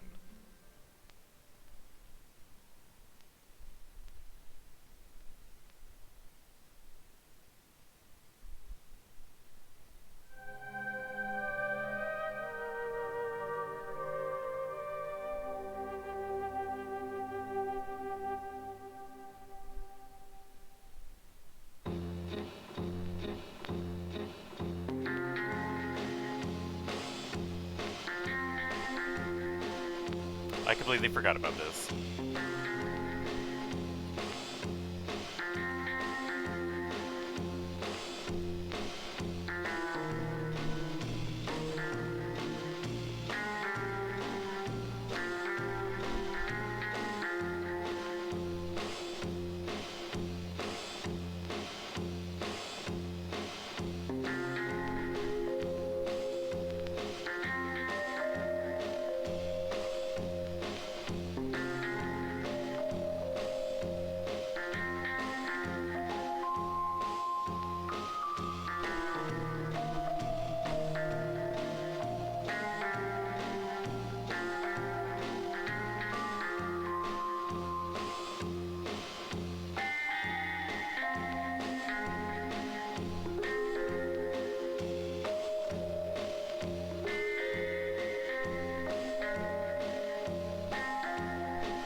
So, that's the first Silent Hill.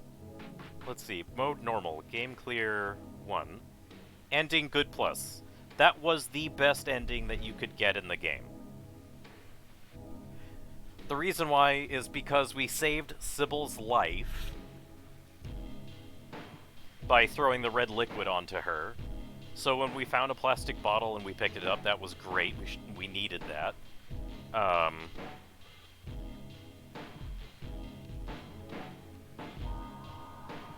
And then when we went to that one doctor's room, the administrator room, where there was red liquid on the ground, we used the bottle to scoop the liquid up.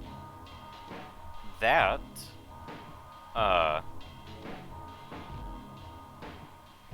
completely forgot what I was gonna say. Yeah, so we were able to get the liquid, and then that's the stuff we were able to use to throw onto her.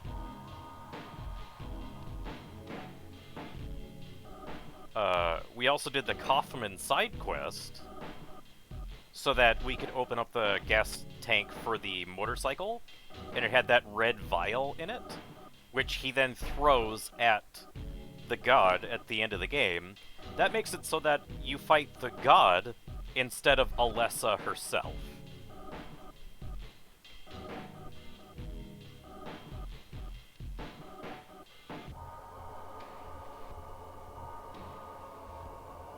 Wow, we defeated 200 enemies by fighting and only 43 by shooting. Huh.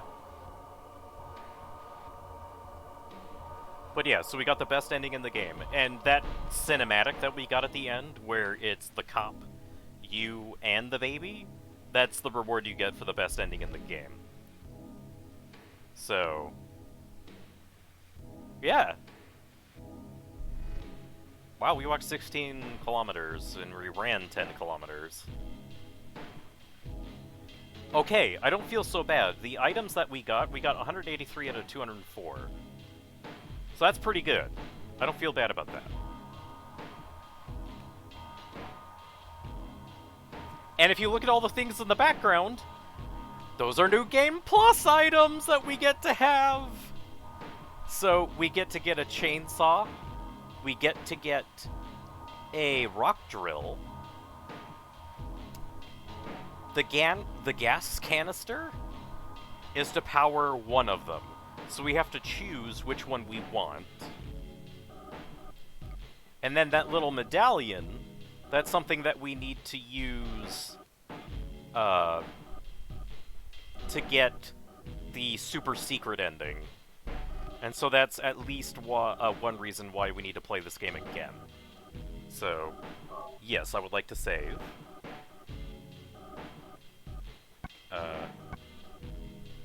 Yeah, Chell's room. We'll do that. Next fear.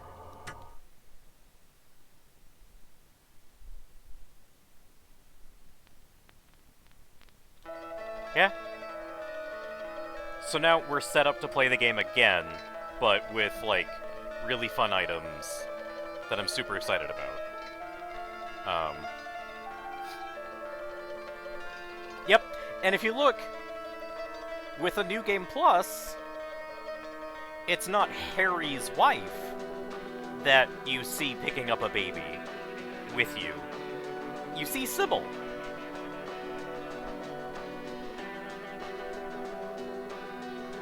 So yeah.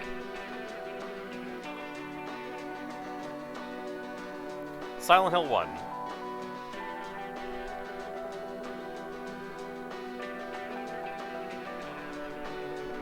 And it makes me really sad because I realize this game is 22 years old. Holy crap.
Yeah. Alright, now how long has the stream been going? I haven't even checked. 4 hours. Okay. 4 hours isn't so bad. It is a school night. So we'll be smart and we will stop things here. So that, like, you guys that have school tomorrow can actually go to bed and, like, not be zombies tomorrow. But we're definitely going to start a New Game Plus tomorrow. I'm going to look into seeing whether or not I want to use the chainsaw or the rock drill. I remember the rock drill, you couldn't move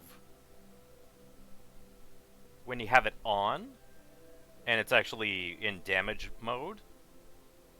But, like, the chainsaw, it's, like, it's super impractical because, like, it's the slowest swipe animation where you're gonna miss pretty much everything, so I think the rock drill is actually the better item to get. But yeah. So tomorrow, New Game Plus. I'm also going to keep working on trying to figure out why the limit as x approaches 0 of sine of x over x equals 1. I'm also going to make sure to get the VOD of this session uploaded. It's going to be a beast. It's going to be the full 4 hours, I think. So hopefully my internet doesn't explode while I upload that. Yeah. But thanks to everybody for coming in and watching. That was the finale of Silent Hill. Still a free math tutor. When we play games, you can most definitely ask a question in chat, and I will pause the game and I will help you with your question. Like, that's the main thing that I'm here for. So let your friends know if they need math help. Send them my way. Completely free. And yeah, I'll see you guys tomorrow. Have a good night. And don't get sucked down to hell by a demon nurse. Okay, bye!